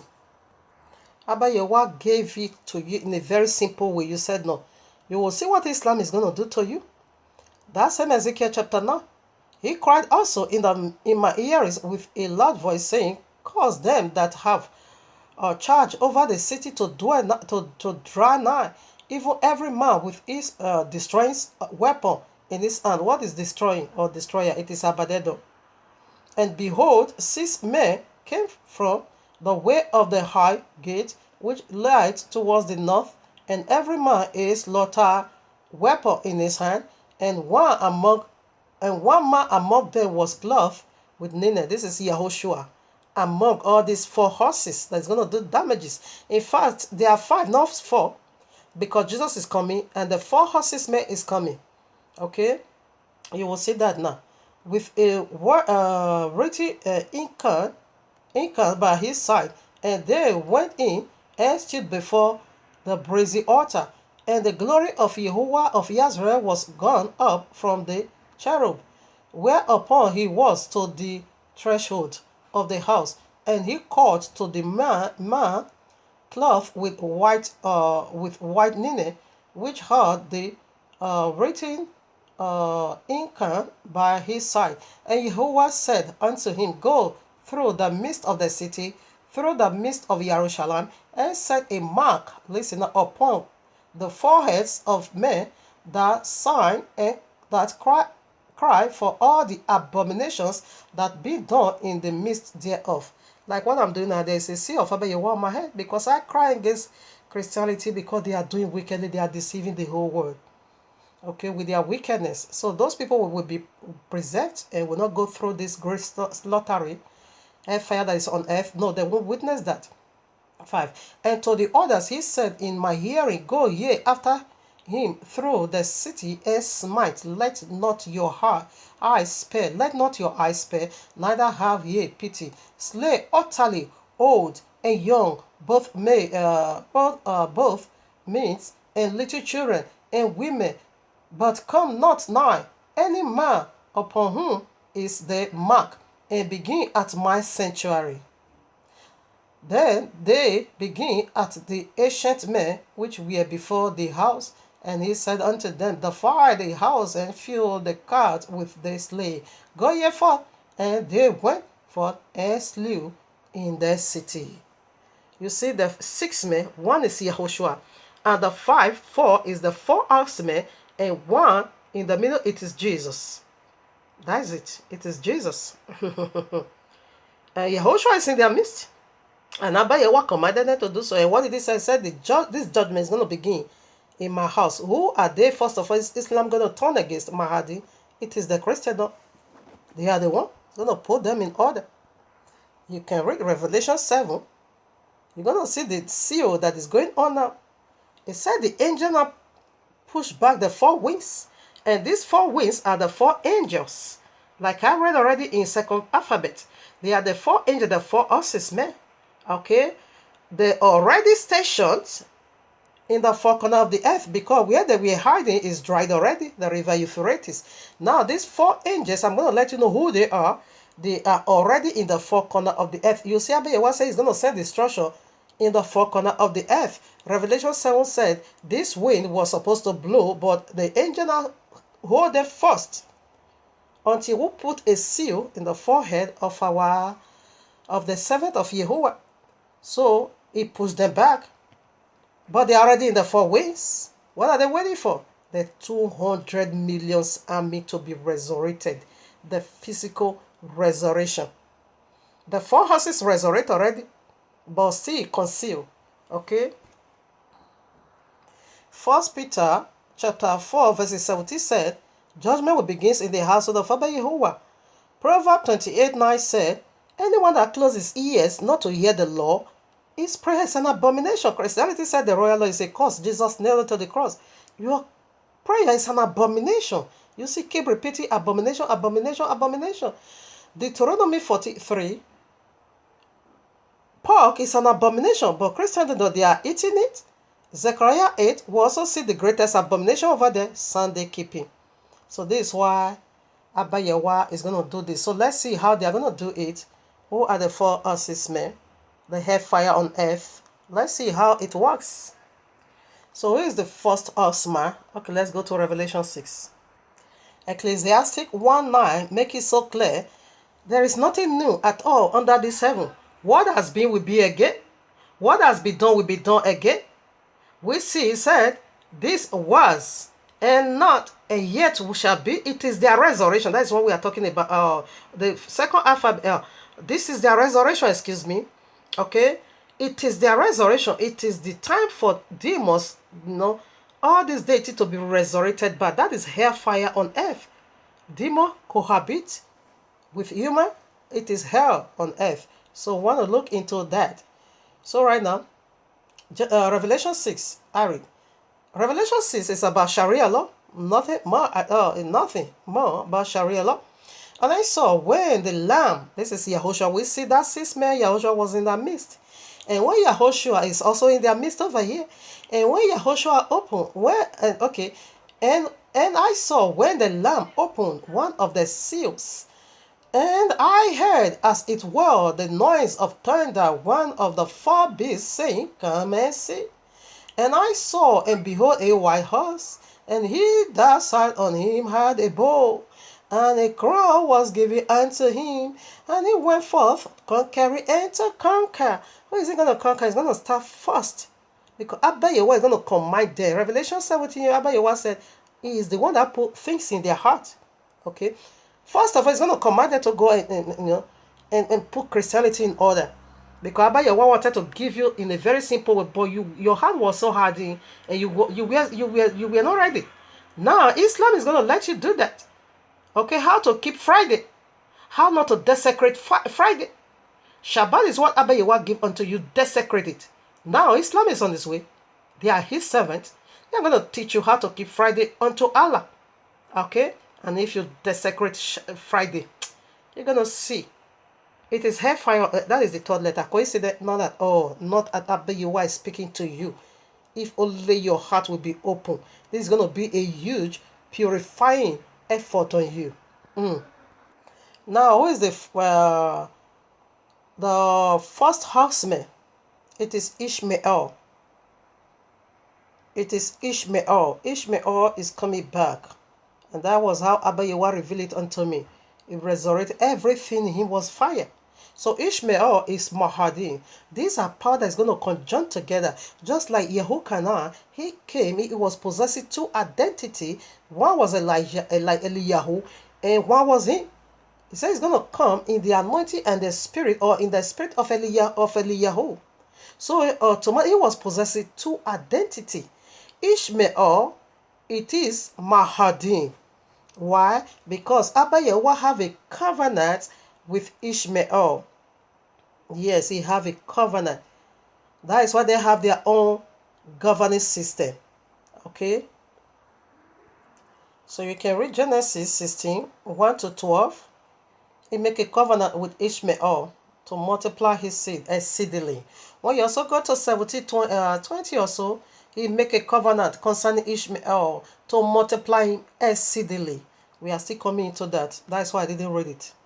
Maybe in the last alphabet, I think so, in part 3 or so. Because we also have so much to unveil over here. So you can do the reading by yourself. So right now, the second beast, who was that? To take peace away from the earth. It is Nimrod. Nimrod taught one world order. What is Babylon? You can see Genesis 10 to 11. 11 or so 11. Nimrod was the one who taught the people of Yahuwah never ever to scatter as Yahuwah said it. I think I'm going to read some part of it. Alright, now quickly let me read that of Ishmael, since I'm also going to read that of Nimrod, the very first horseman, which is Mahdi. It is Ishmael. Why? Because Abba Yehovah have a covenant. That covenant have not yet been fulfilled.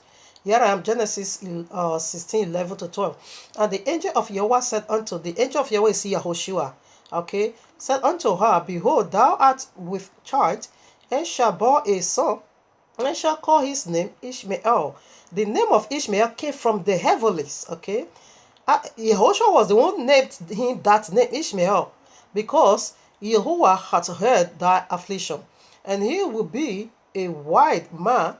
His head will be against every man, and every man he will be a white donkey of a man, and his hand will be against every man, and every man's hand will against him, and he shall dwell in the presence of all his brethren. You see, he's going to be a king, he's going to be worshipped in the presence of all his brethren. It is Ishmael. This covenant has not yet. Who worship Ishmael? Who dwell? Where did Ishmael dwell in the midst of his brethren? When it once came, not at all. That goal was not fulfilled.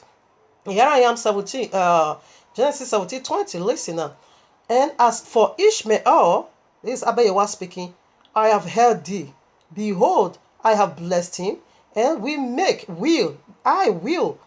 You see, and will make it will make him fruitful and multiply him exceedingly. We also get that exceedingly over here. 12 princes shall he begot, and I will make him a great nation. That's what we are talking about. Allah is great. It is Ishmael. Okay. 12 princes. Then we get there 12 imam. The royal is too correct. As we have 12 tribes, so do they have 12 princes? And we see 11 already, rule, but the 12, which is the imam, Mahdi, did not rule. Just like Ishmael, this prophecy did not fulfill in Ishmael. It is the resurrection of Ishmael. What is the third letter? Hellfire on earth. So we see that of the first ox, okay? It is Ishmael resurrection.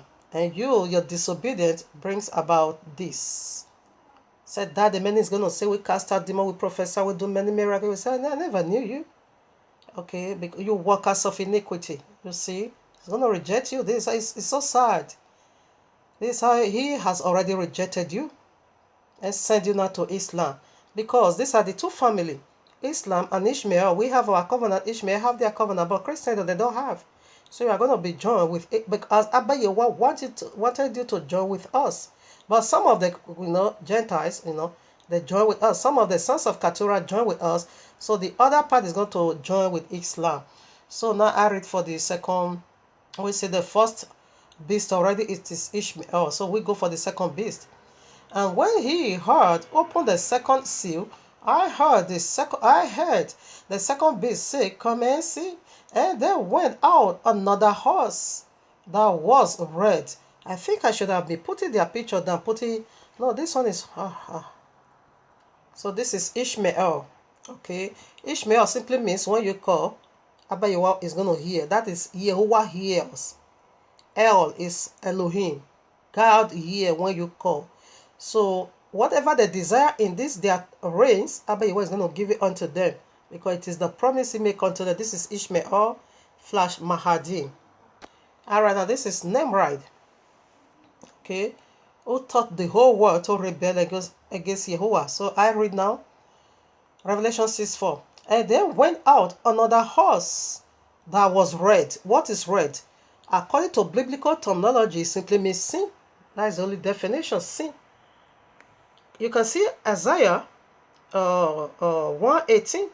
Although your sin is red as crimson, Abayewa said he's going to wash it. So he's a man of sin, Nimrod. You see, it's coming, a double-edged sword. It's coming back because he begins this one world order physically. Okay, now what is he going to do? Let's see his mission. That was red, and power was given to him that sit thereon to take peace from the earth, and that they should kill one another. And there was given unto him a great sword. It is Nimrod. Why? Let's go back to the book of Yashir. And you see, say, great sword was given unto him. Authority is in his hand. To do what?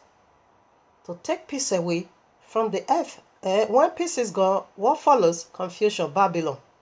So what is the meaning of Babylon? Babylon simply means confusion. That is where Abayewa, confuse our language. Diversity of tongue. It was being done because of the wickedness of Nimrod. Okay, who taught our forefather never ever to scatter, but rather let them stuck in one place. Okay, he begins it physically, reality. Nimrod. So he's coming back to finish what he started. What has been will be again. What has been done will be done again. For there is nothing new under this heaven. So when peace is gone, it simply means confusion. And what is confusion? Babylon. And the line of China, where the Tower of Babel came from Bible. Go and read it. Tower of Babel or whatever. Genesis 11. That's where confusion came. It simply means confusion. So this is Nimrod. This is Nimrod. I read now the book of Yashar, chapter 7:23. And Cush, the son of Ham, the son of Noah, took a wife in those days in his old age, and she bore a son, and they called his name Nimrod, saying, At that time the son of man again, the sons of men again begin to rebel and transgress against Yahuwah. And the child grew up, and his father loved him exceedingly, for he was the son of his old age. And the garment, listen now, this is where he got the power from. And the garments of skin which Yahuwah made for Adam and his wife when they went out from the garden were given to Cush. For after the death of Adam and his wife, the garment were given to Enoch and the sons of Yared, and whom Enoch was taken when Enoch was taken up, or Enoch was taken up to Yahuwah, and he gave them to Methuselah his son. And at the death of Methuselah, Noah took them and brought them to the ark, and they were with him until he went out of the ark. And in their going out, Ham stole those garments. His father stole it. Ham stole those garments from Noah, his father, and he took them and hid them from his brothers. And when Ham begot his firstborn Cush, he gave him the garment in secret, and they were with Cush many days. And Cush also concealed them from his sons and brothers. And when Cush had begot Nimrod, he gave him these garments through his love for him. And Nimrod grew up, and when he was 20 years old, he put on this garment. And Nimrod became strong when he put on the garments. When he put on the garment, power comes, upon him. To do what? To do damages. He not turn against Abba Yehovah and taught the people never to scatter as Abba Yehovah has said. You see, so Nimrod is on his way. Coming by is the second horseman. When peace is gone, what is left for you? It is confusion, Babylon. And because of Nimrod, confusion came here on earth. Nimrod brought about this, diversities of tongue today. Yes. And it's coming back to do more confusion to the whole world. Now we'll go for the third horseman. Verses 5. Revelation 6:5. And when he had opened the third seal, I heard the third beast say, Come and see. And I beheld, and lo, a black horse. This is it. This is the black horse. And he that sat on him had a pair of balance in his hand. And I heard a voice in the midst of the four beasts say, measure of a measure of wheat for a penny, and 3 measures of barley for a penny, and see that thou hold not the oil and the wine. All right, now famine, hunger strike. We are coming into that. All right, now hunger strike. So who is this? Esau. Esau, physically, he gave away his birthright for in the name of famished. Okay, yes, that's how Abba Yehovah needs. Let's also get a precept for that. You can read Genesis 18:26. I'm also going to read from the book of Yashar. I think I'm going to read a few parts of this because Esau was the one who killed Nimrod. Okay, Esau was the one who took down this giant. Okay, so after you have killed them, I just want to brief you because I have not yet even revealed how hell is going to be on earth. But I'm just letting you know the 4 horses, man. So you will know what is coming to you. Esau is going to be resurrected, okay? It's coming right back. This garment that Nimrod put on, Esau steal it also. He took it from Nimrod. This very garment we are talking about, it is power, from one place to another place. If you have the book of Yashar 27, just read it all. But there is no time for me to do that. Verses 10. And when Esau saw the mighty men of Nimrod coming at a distance, he fled, and thereby escaped. And Esau took the valuable garments of Nimrod, which Nimrod father had banqueted for Nimrod, and with which Nimrod prevailed over the whole world, and run and concealed them in his house. You see, the garment of our father Adam and Kawa, you see how it's going from hand to hand. He stole it. 11. And Esau took those garments and ran into the city on account of Nimrod men. Okay, because they were looking for him to kill, because you kill their mighty men. I just want to prove where he was coming. All right, I read now. 11. And Esau took those garments and ran into the city on account of Nimrod's men, and he came into his father's house, wearied and exhausted from fight, and he was ready to die through grief when he approached his brother Jacob and sat before him. And he said unto him, Brother, and he said to his brother, Behold, I shall die these days, and wherefore then do I want the birthright? Jacob acted wisely with Esau in this matter, and Esau sold his birthright to Jacob, and it was so brought about YAHUAH. All right, he was hungry. Okay, you can see this, I think 26 or so. Genesis, you will see it over there. He was hungry, therefore he sold his food. Now this same hunger is on its way. Is Ishmael to strike the whole world with hunger, famished? We'll see that how dreadful this is. All right, now you can, I construct it. It is Genesis 25, 28 to 34. You can read it. Because of porridge, he gave it away. Yes, it must be so, because all these things have fulfillment at the end of it all. So right now, hunger is coming to strike the whole world for you to give your bet right away to food, to Islam.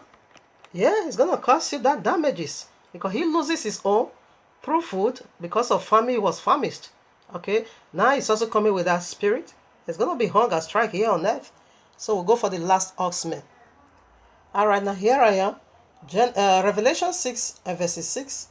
And I heard a voice in the midst of the four beasts say, I read that already. Okay. And now 7. And when he had opened the fourth seal, I heard the voice of the fourth beast say, Come and see. And I looked, and behold, a power horse. Okay. As a power horse, and his name that sat on him was Death. And hell fire followed with him. And power was given unto him over the fourth part of the earth to kill with sword, with hunger, with death, and with the beasts of the earth. So who is this? It is Cain, the first murderer on earth. It is remarkable. So the blood of your brother is crying out against you. Cain is going to be resurrected. He was the first murderer. He is coming to finish the leftover part. Haribo Shandaya Baba. These are the four horsemen. You can see Genesis chapter 4. I read it already. Wherever you wanna put that. See, he was the first to take mark of the beast, and he was the first to slay man on here on earth. He first of all, the blood that dropped here on earth was being done by Cain. So Cain is the angel of death. He is coming to slay what? For part of humanity. A great sword is being given unto these four horses, man. He said, man, he said, what has been will be again. What has been done will be done again. This were once here, and this is the resurrection. And Abba Yahweh is resurrecting all these wicked deities only for your disobedience. Cain is death. He is the first one to slay a righteous people here on earth.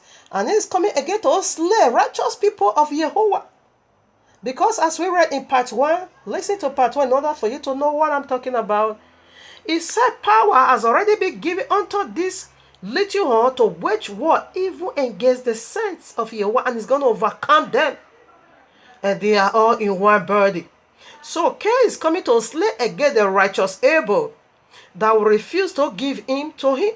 Because Cain offered a rotten offerings, Abba Yahweh rejected it. Islam is going to offer a rotten offering, which is the Sharia law. Abayewa cannot take offering of Sharia law. So, okay, because Abel refused to offer his kind of offering unto Abayewa, Cain slew him. He killed the righteous Abel. So, Cain is coming again. If you refuse now to offer the same offering, he himself made a rotten stick offering. If you refuse it, therefore he's going to slay you. Because if you refuse that, it's going to be the sacrifices of Abel unto Abba Yahuwah, loving him in the face of affliction.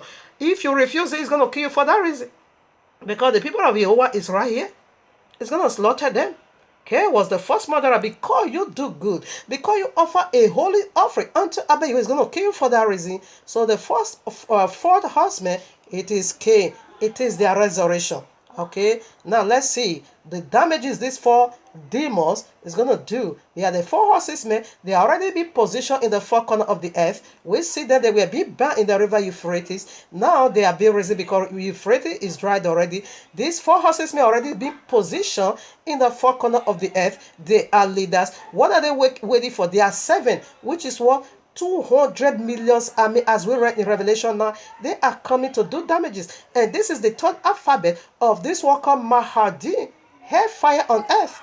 And let's see how is hellfire on earth. We see the authority of name, okay? That's what we are unveiling over here.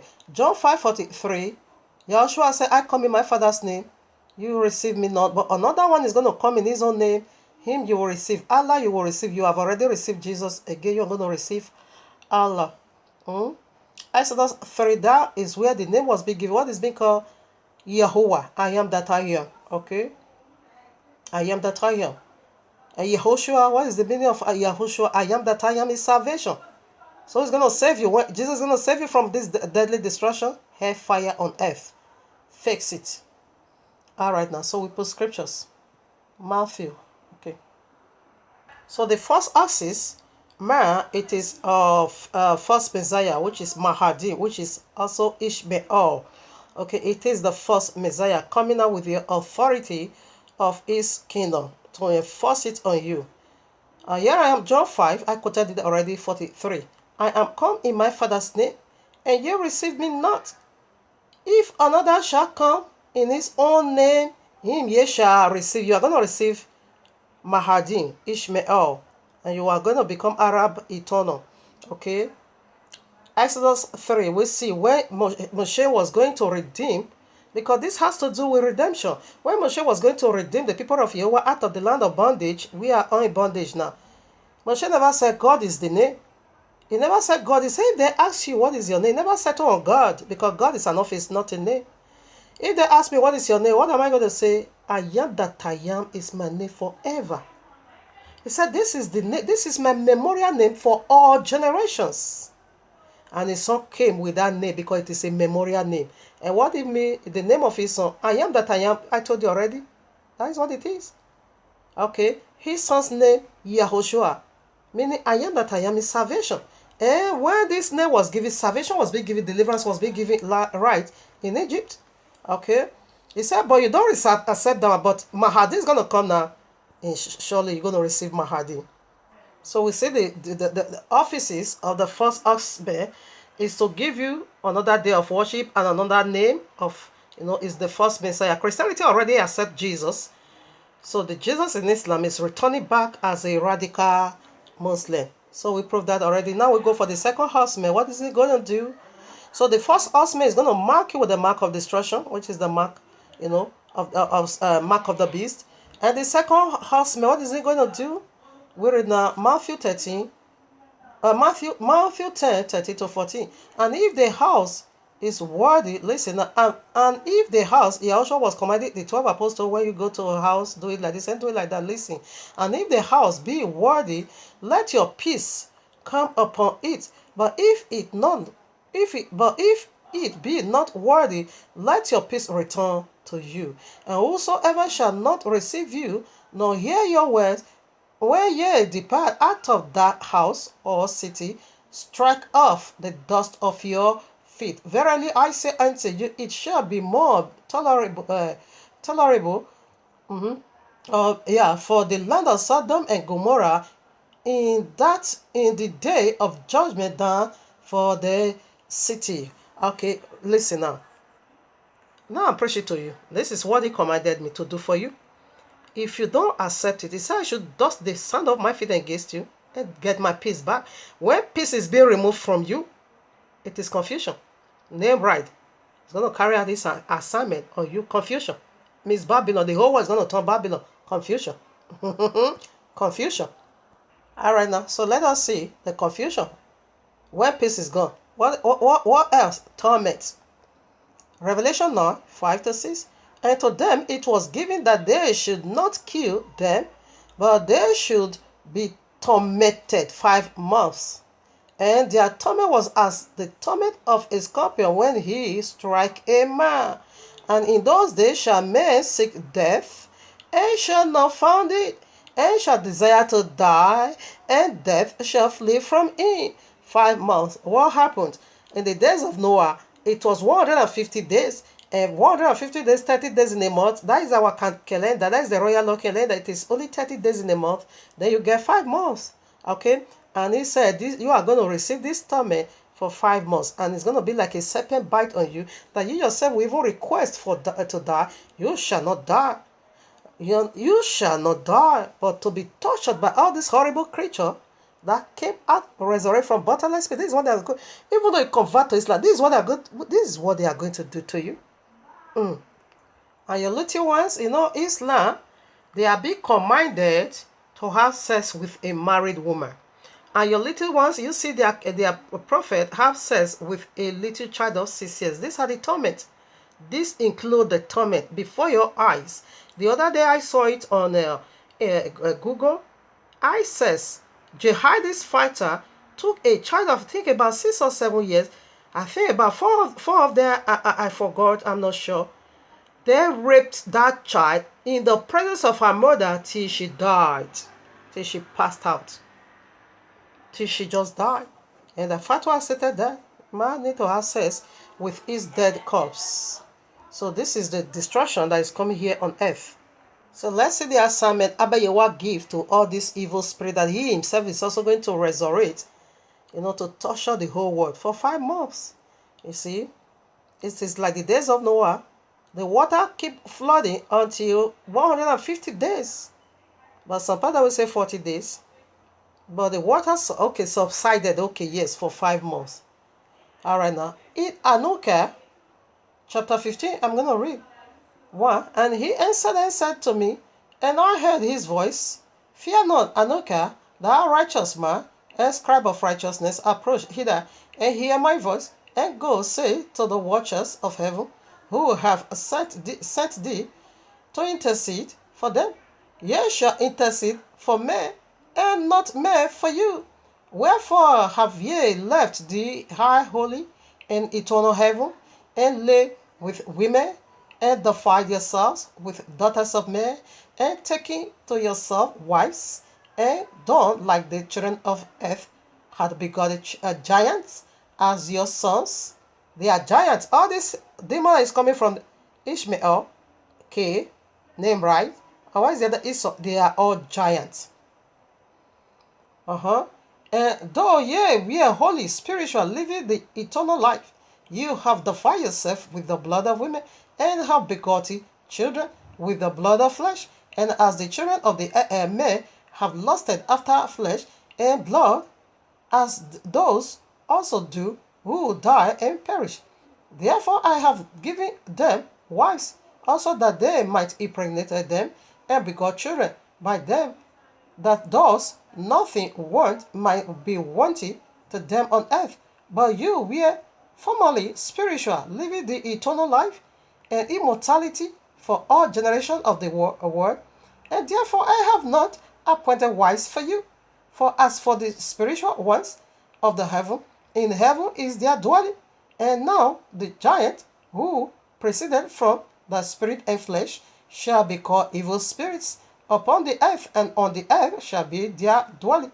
You see, these demons, they are ascending out of the earth. Evil spirits have proceeded from thy bodies, because they were born from men, and from the holy watchers is their beginning and primary origin. There shall be evil spirit on earth, and evil spirit shall they be called. As for the spirits of heaven, in heaven shall be their dwelling. But as for the spirit of the earth, which we are born upon the earth, on the earth shall be their dwelling. And these spirits of the giant afflict. This is the message that YAHUAH give unto them. This is their message. Okay, he gave unto them to do. You're going to slay one another. It is sevenfold judgment of K. Whosoever that slay K. I read now. They are giants. Because this is what was going on in the days of Noah. Fallen deities now begin to intermarry with women. And if you check Islam and all their paradise, it is all about sex. Not anymore. Women having sex. That's it. Now, as for the spirit of the giant, afflict, oppress, destroy, attack, do battle, and work destruction on the earth, and cause trouble. They take no food, but nevertheless hunger and thirst, and cause offense. And this spirit shall rise up against the children of men and against the women, because they were preceded from them. This is the assignment, okay? Assignment of Nimrod. Yeah, he was a giant he will ever be. He's coming to do great damages unto you. So right now we proceed to the third ox's mare, or third ox mare. So who was that? Esau. That gave away his birthright only in the name of famished. And he's coming to take your birthright also for famished. You're going to give your salvation away for food. Because there's going to be hunger. They are going to be hunger strike. Okay? They are going to be hunger strike, famine here on earth during these people, this demon. Here I am, Matthew 24, 7 to 8. For nation shall rise against nation. Yeah, they are confusion because they are Babylonian. And kingdom against kingdom. And there shall be famines and pestilence. We see that already in the case of two. As they're going to strike you. Ebola. Another Ebola is coming. 5 months. You will seek for death. Death is not coming. And earthquakes in diverse places. All these are the beginning of sorrows. Wow! Then what come next? If these are the beginning of sorrow, therefore what come next? It is heartbreaking. It is disastrous. It is horrendous. Okay? Now, Esau is coming to take away your birthright, your right of salvation, your right to live in the eternal state, but not to go and give it away in the name of famine, because they are going to be hunger strike. Let's put some more in this last day during this 3.5 years. He said you shall not buy. No selling, no buying at all. You're gonna be so let's see how disastrous this famine is gonna be. For Esau to give away his birthright or in the name of food, that spirit is coming right back again to lose your salvation. Or in the name of food. We see a great mighty man of YAHUAH, Father Yakub. He refused to first of all bring out Benjamin the first time when the hunger strike for a whole 7 years. He refused to bring him out. But the second time, the second year, he couldn't handle it. Enough, please take Benjamin, go and give it to the Lord, or the Lord of the Egypt. Only just bring me food. This is how terrible it is. All right, now 2 Kings 6:25. And there was a great famine in Samaria, excuse me, and behold, they besieged it until an ass herd was sold for 4 score, right now, pieces of silver, and the fourth part of, yes, there was great famine. That is where I want to unveil. Now, 26. As the king of Israel was passing by upon the world, there cried a woman unto him, saying, help me, my Adonai, O king. All right, now. So I want to go straight to 29, where she now begin to narrate her problem. And she, where is it? All right, now 28. And the king said unto her, what allot thee?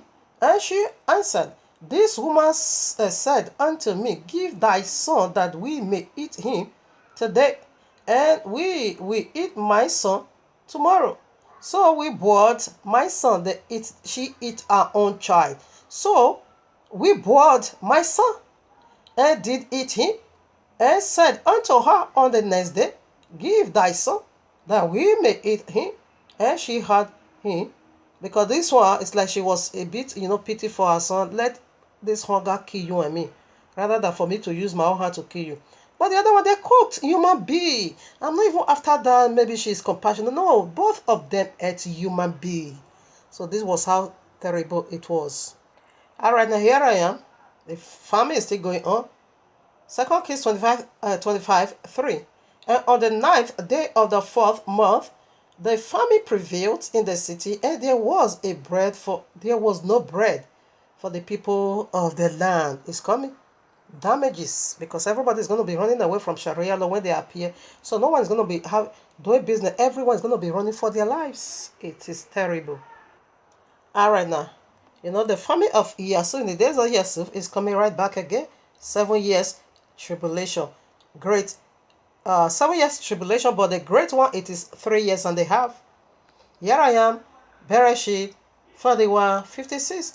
And the famine was over all the face of the earth, and Yusuf opened all the storehouses and sold unto the Egyptians, and the famine was strong in the land. This is what is coming, because it is Esau, glory of wickedness. All right, now, Lamentation 4:10. The hands of the pitiful woman have saddened their own children. They wear their meat in the destruction of the daughters of my people. He said their own children, even though they were pitiful, but they now begin to eat their own children. This is how horrible the famine is going to be. It's the picture. All right, now here I am, Acts of Apostles 11:28. And there stood up one of them named Agabus, and prophesied by the Ruach HaKodesh that there should be that there should be great famine throughout all the world, which came to pass in the days of Claudius Caesar. All this we are unveiling here, they are preliminary signs. What has been will be again. What has been done will be done again. Messiah said it's going to be famine. And that is the beginning of sorrow. So there's destruction to that. All right, now here I am, Jeremiah 19:9. The one you call Jeremiah. I read. And I will cause them to eat their flesh of their sons, and the flesh, and I will cause them to eat the flesh of their sons, and the flesh of their daughters, and they shall eat every one the flesh of his friend in the siege, and stinchness, wherewith their enemies, and they that seek their lives shall distress them. Then shalt thou break the I'm not after that. Now you see, so it's gonna make you to eat the flesh of your children. Yeah, that is what is coming next. It is disastrous. So what one needs to do now, it is to return back to the royal law, or you get slaughtered, or you take mark of the beast. And that's it. So what is the fourth angel duty, which is K? K is coming back to K. And in totality, who start the killing? It is Allah, the serpent. Genesis 3, Genesis 4, Genesis 5, Genesis 6, way down to 7, we see the great destruction. It is like the days of Noah. We see the days of Noah, every living thing wiped out, utterly destroyed. Only 8 people left over, just 8. And Yahushua said that is how it will be when he comes. So now let's see the author of death, which is Cain. His father did it spiritually. Cain, the first son, carried out physically. All right now. The tree of the knowledge of good and evil. So the serpent came in already and asked the woman. The woman answered unto the serpent, we may eat of the fruit of the trees of the garden, but of the fruit of the tree which is in the midst of the garden, Yahuwah hath said, ye shall not eat of it, neither shall ye touch it, lest ye die. And the serpent said unto the woman, ye shall not surely die. and the earth. That's where the spiritual death took place. Now read Genesis 4. You see the first operation carried out. Genesis 6 and 5 there is no include. 6, 7 we see the great destruction. It was every living thing being wiped out, utterly destroyed. Okay, and that is coming again. Death. That is the mission of K. K will be resurrected. The book of Yahshua chapter 6, I take from 11 also. And on that day, Yahuwah caused the whole earth to shook, and the sun darkened. We also see that in Revelation 9, it's going to be darkened. Okay, the little truth left over in the Christian is going to be darkened. The sun darkened, and the foundation of the whole world raised, and the whole earth was moved violently, and the lightning flashed, and the thundering roared, and all the foundation in the earth were broken up, such as was not known to the inhabitants of the earth, to the inhabitants before. And Yahuwah did this mighty art in order to terrify the sons of men, that they may be no more evil on earth. Yeah, he's gonna do it again, okay? He will do it again, but here, men don't care. Oh shit. We see what ISIS is doing. It is to terrify you that is watching and know that this thing is real. We see what Boko Haram is doing. It is to terrify you for you to know that this Mahdi madness is real. This Allah madness, Sharia law is real. It is for you to know. They are teaching something. But here, you don't care. You are collecting tithe over there to buy for private jet. You are eating your pork. You are celebrating pork as your Messiah. You are keeping the day of sun. Yes. You don't learn from what ISIS is doing. You don't learn from what Boko Haram is doing. Meanwhile, Yahuwah He allowed all these things to be happening for you to learn something and know that this disaster, it will surely come to pass. But you are playing games over there. I read 12 now. And still the sons of men will not return from their evil ways. Yes, ISIS is teaching, but you don't care. And they increased the hunger of Yahuwah at that time, and they did not even direct their heart to all this. Yes, you don't direct your heart. 13. At the end of the 7 days, in the 600 years of the life of Noah, waters of flood were upon the earth. It's coming, it's like the days of Noah. At the end of the 7 days, that is what we want to enter now. All right now. And all the fountains of the deep were broken up, and the window of heaven were opened, and the rain was upon the earth 40 days and 40 nights. Okay, and Noah and his son and his household, and all the living creatures that were with him, came into the ark on account of the waters of the flood, and Yahuwah shut him in. When we enter into these 3 places that is reserved, as I read in part 1, we can't have nobody in. He will shut us in until the indignation is passed by. Over.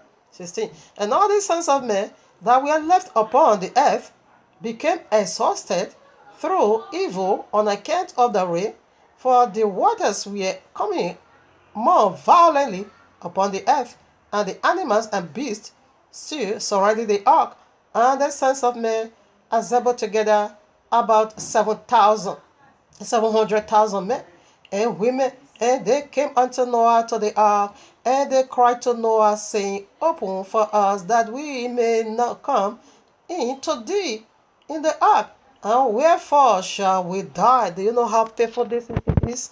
You're going to see your loved ones, you're going to see your family, of course, but you can't help. We are so helpless. We can't help nobody. The only way we can help you, that is this talking we are doing over here, unveiling the mystery and the wickedness, the horrible sight of Sharia law, how ugly it is. 19. And Noah with a loud voice answered them from the ark, saying, Have you not all rebelled against Yahuwah, and said that he does not exist? And therefore you said that Yahuwah changed you, and I gave you Babylonian Christendom. No more shall be abolish it. Oh, no, you can go and keep Babylonia. All right, we shall see on that day. Mm. And therefore Yahuwah brought upon you this evil, to destroy and cut you off from the face of the earth. Is not this the thing that I spoke to you of 120 years back? And you would not hearken to the voice of Yahuwah. And now do you deserve to live upon the earth? And they said to Noah, we are ready to return to Yahuwah. No, it is too late, okay? Only open for us that we may live and not die. Sorry, that is gone. The chance is no more. When Mahdi appear, sorry, you're not going to be seeing any of these messages. No, no, no. We have said it. Maybe that is going to be my honeymoon to rest for a while until the madness is gone. And Noah answered them, saying, behold, now that you are seeing the trouble of your souls, and you wish to return to Yahuwah, why did you not return during those 120 years which Yahuwah granted you as the determined period? But now you come and tell me this on account of the troubles of your soul. Now also Yahuwah will not listen to you, neither will he give ear to you on this day, so that you will not now succeed in your wishes. And the sons of men approached in order to break into the ark, to come in on account of the rain, for they could not bear the rain upon them. And Yahuwah sent all the beasts, animals that stood around the ark, and the beasts overpowered them and devoured them from that place. And every man went his way, and they again scattered themselves upon the face of the earth. And the rain was still descending upon the earth, and it descended 40 days and 40 nights, and the waters prevailed greatly upon the earth, and all flesh that was upon the earth or in the waters died, whether male, animal, beast, creeping things, or birds of the air, and there only remained Noah and those that were with him in the ark. Okay, and the water prevailed and greatly increased upon the earth, and they lifted up the ark, and it was raised from the earth. When you keep reading, it, in fact, Noah himself heart was cut into two. Even the people themselves in the ark was cut into two, because the trouble, hearing your loved ones lamenting, hearing their voice, yet you can't do nothing. Noah himself want to give up.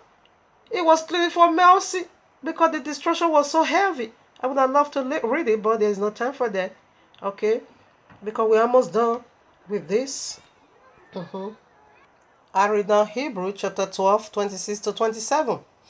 Whose voice then shook the earth, but now he hath promised, saying, yet once more I will shake not the earth only, but also heaven.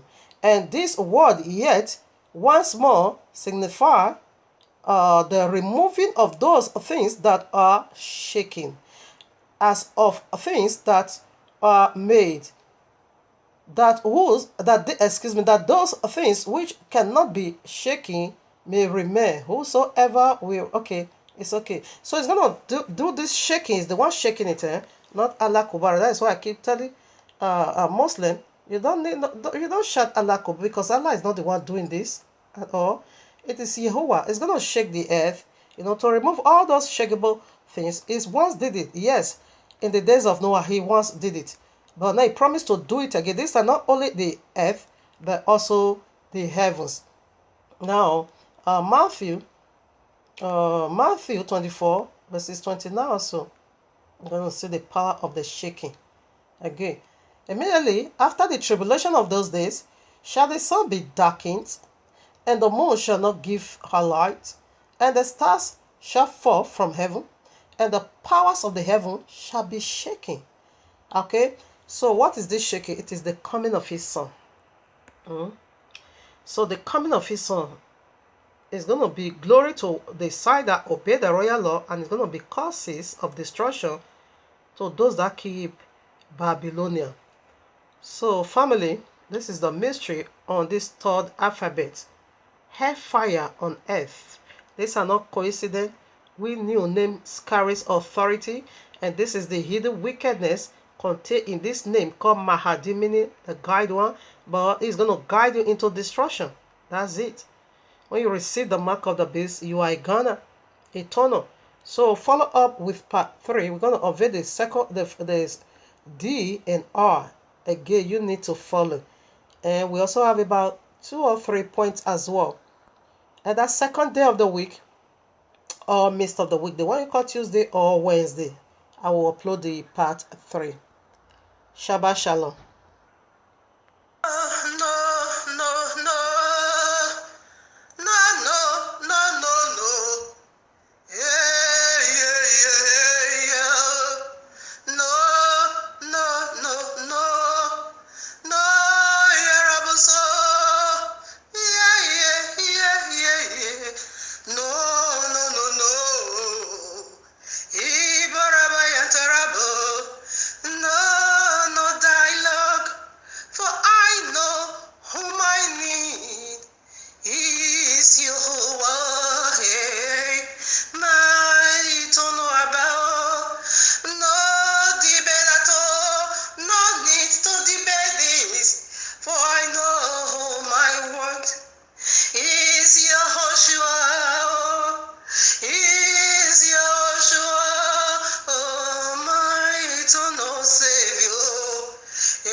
No need for dialogue, not to waste about this. Masatarabo,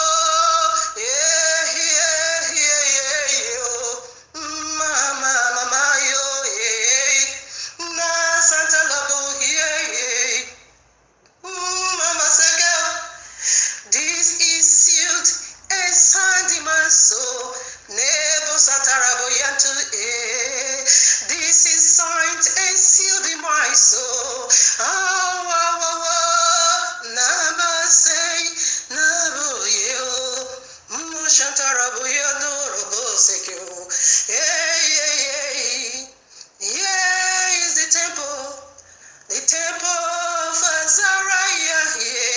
Yeah, is the altar of Ananias. Yeah, is the beauty of Milchel. The beauty of Milchel. In Maribayatu, who disclaimed their eternal love, their unbreakable love for Yahuwah.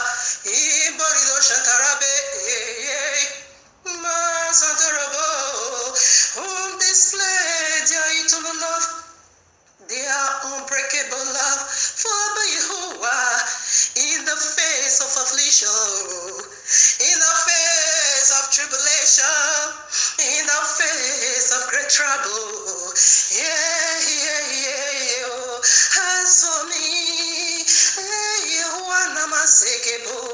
this is settled in my soul. This is settled in peace in my heart. Not to waste about this, for I know my want. I know my love. I know my need. Emoshanta yereboyantu. Iboribo sikayabo.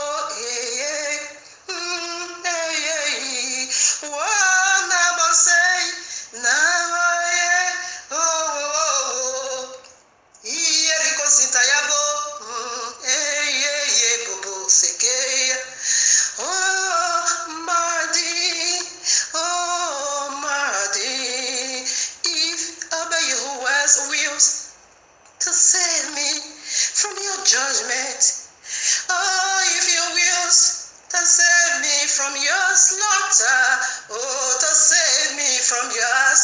to death. Oh, that saved me from your set ablaze. That will be fine by me, yeah. That will be okay by me. But mind you, if not, yeah, and that I must die by your head. Oh, glory, oh, praises, oh, honor, worship before him alone, eternal, him alone, yeah, is worthy.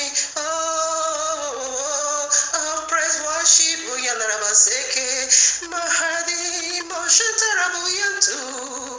I am not ignorant at all of your movement right now. Mahdi, I am not ignorant, Yanarabaseke, Mama, yo. For you are about to sound a trumpet of one word, you are about to blow your trumpet of one word service, you are about to ring the bell of one word cry, minus me, hello, walk about, hello, walk about, hello, walk about, hello, walk about, hello, walk about, hello, walk about, hello, walk about, but only in wickedness. Allah is only kubaro, is only kubaro in wickedness. Yeah, Masatarabo Yekebo, Mama, yeah. Oh, my family, my brothers and my sisters, be strong in the face of affliction.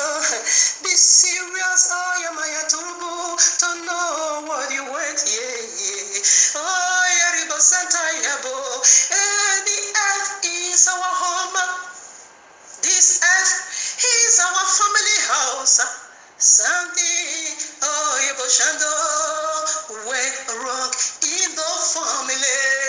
And this is why in Arabaseke, Yahushua said, he's coming, it's like the days of Noah. As he said, he's coming, it's like the days of Noah and the days of Lot. What happened in Reboshanto? Abba Yehovah needs to cleanse this earth. Not that he want to hurt you, not that he don't need you. One more test to go. Be strong now, be and be serious. Don't face Mahdi, Morabashanta Yabo, in Reboseke, and don't get offended in the face of Sharia law. For I see this in my vision. I saw this in my vision. Yeah, Ribosanta Yabo. When the fire of Sharia law will precede unstoppable towards me. It will precede unstoppable towards me. Oh, Yamosakabo. Then I said to Abba Yahuwah, what is this for? What are you doing to me? After all my faithfulness, and you want to do this to me? After all my heart service for you, as I was about to get offended, and the fire keep preceding, unstoppable towards me, and the fire keep rushing, unstoppable towards me, and the fire me go away smoker, he keep marching towards me, Then I come back to my mind, and I return back to my senses, and I begin to pray. I say word of prayer, Abba Yahuwah, for you said you will never leave me, Abba Yahuwah, for you said you will never forsake me, Abba Yahuwah, for you said you will answer my prayer, Abba Yahuwah, for you say you will be with me in trouble. You're gonna deliver me, for you said you're gonna reward me, with eternal life, and I see the smoke, may go on fire, go